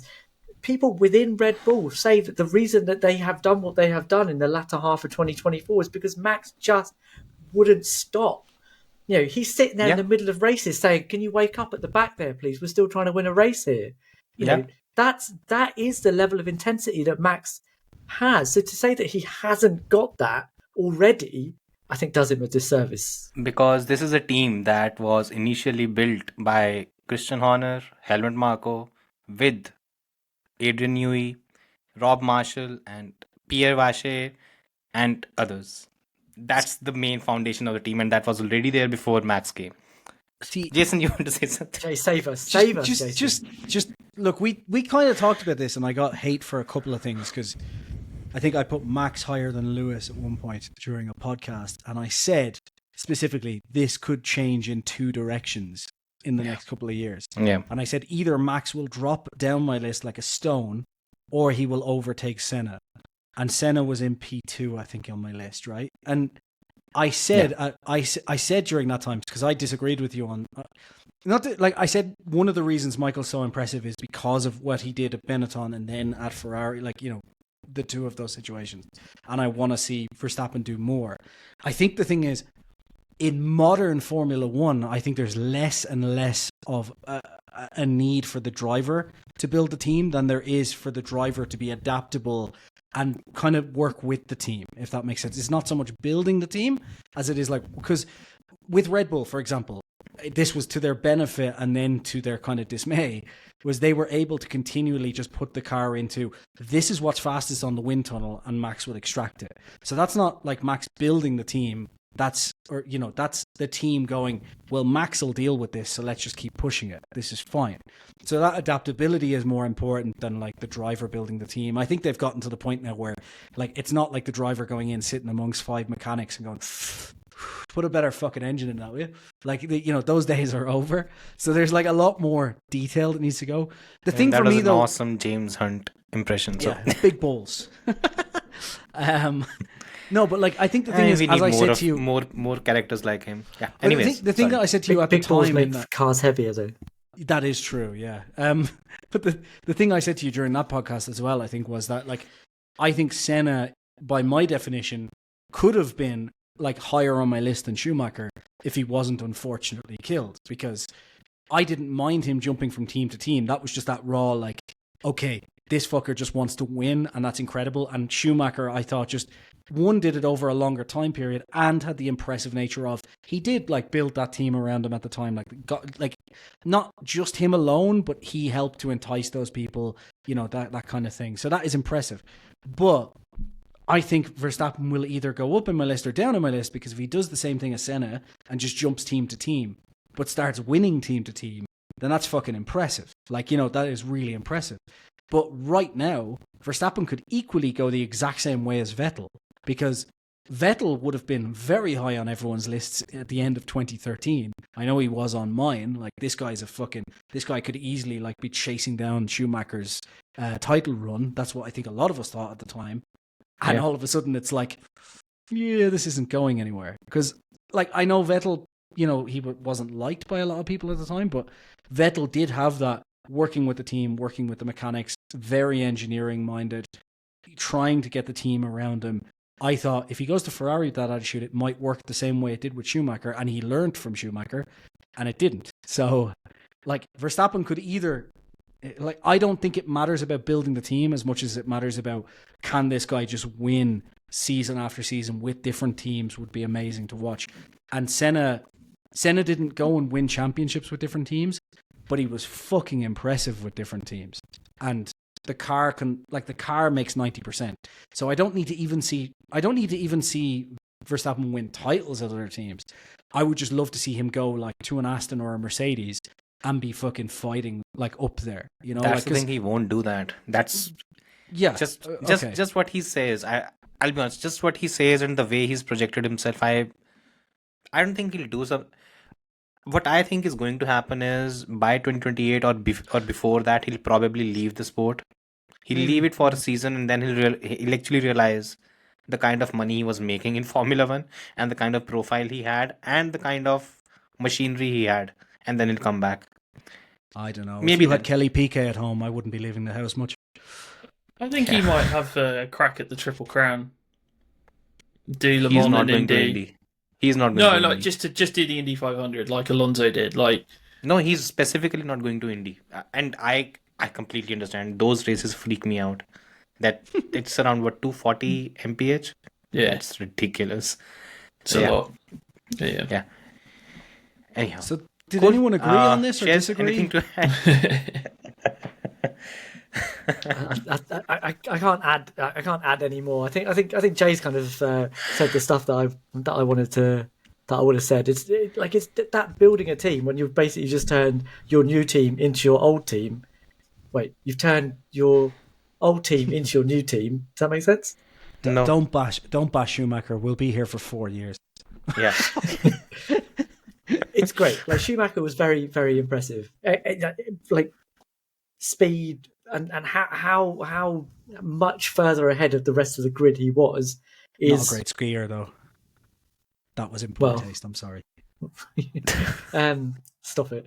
It was impressive. It puts him right up there. But that's the thing that gets him into my top 2 or 3. Not the fact that he won at Ferrari. That for me is it's cool. But actually, it was just how far ahead of everybody else he was on the grid. It was just like head and shoulders.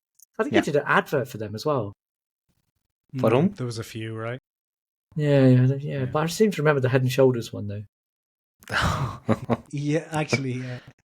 He might have. Is that ChatGPT? I will say we do hold in reverence drivers that go to different teams and win. Like, we make it. There's this common thread amongst the fan base that if Lewis does win a championship at Ferrari, it's almost like the GOAT debate is like done, dead. Yeah. I think there is such reverence for that, and that's why I think Max should go to another team, because I think it's not just like, it's the culture as well. Yeah, you go to a different team, it's a completely different way of working. If you can go and be successful in a completely different environment, then that, I think, does elevate you. Like, Seb going and winning in a Ferrari, yeah, okay, he didn't win a championship, but it's like, okay, I just thought, oh, he's a car merchant. It's like, well, actually, he's been able to get some results in a okay Ferrari, and then in a very good Ferrari, get good results. It's like, okay, he's better than I thought he was.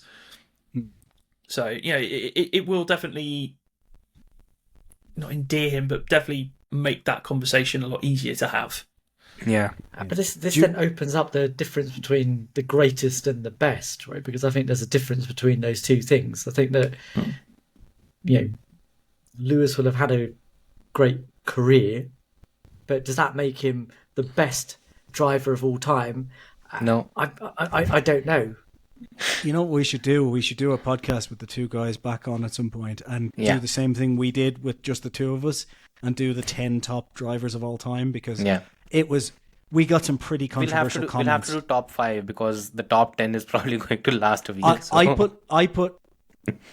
remember I put Lewis below Max, and I got a lot of arguments, and then I also got Dutch people being like, "What do you mean Max isn't as good as Senna?" It's like, oh, fuck off. That's just stupid. Like, yeah. But then the idiot beside me on the podcast did put Max above Senna, so he's stupid as well. I did not. Oh wait, Yeah, you did. I did, right? Yeah, I put Max above Senna, but I put Lewis above Max. Yes, I think I put Lewis at 4th. Yeah, behind you put Max Prost 5th. And Fangio. Yeah. Anyway, just to end off the podcast, ChatGPT has come with its rankings of Lewis's teammates. I'll read these out to end us off. So, is it now? No, It this was long. ages ago. I just forgot about it. But I thought, we never read them out. So, according to ChatGPT, in number 6, we have Heikki Kovalainen. Oh wow, No that's a surprise. In number 5, Valtteri Bottas. No surprise there. Number 4, George Russell. Yeah, completely disagrees with you. Number 3, Jenson Button. Number 2, Nico Rosberg. And number 1, Fernando Alonso. So basically, it went by accomplishments or something. No, well, it said it didn't. It probably did, though. Yeah. I was going to say, reputationally, that's probably about right, I would say. Yeah. As opposed, but I asked it specifically, is this just during the period of them timeouts? And we know AI doesn't lie. So yeah, on that bombshell. Your mic's off. She has Unmute yourself, Mike. Well, I think that ChatGPT is the ultimate keyboard warrior, because not once have I seen their face on this podcast or heard their voice. And That can be always come up with arranged. shit takes. I should have asked it for an unpopular opinion. Just ask. I mean, just do it fast. It's 2:20 a.m. here, and we're I'm going hungry. now. By the way, anyone listening, while this is running, the machine is doing things. Do make sure you check in the link in the description below for BaxDB and Shares to where you can find the guys. I'll make sure to put your stuff in there. If you hated this podcast, subscribe. If you liked it, please fuck off. We don't want you back. And don't forget to leave a like. Here's the unpopular opinion from ChatGPT, and it is fucking spicy. I'm ashamed we didn't do this earlier. Fernando Alonso is more talented than both Michael Schumacher and Lewis Hamilton, but his career decisions ruined his legacy. But Thanks, talent ChatGPT. doesn't exist, so I wouldn't have agreed with that. Thanks, everybody. Thanks for watching. Bye.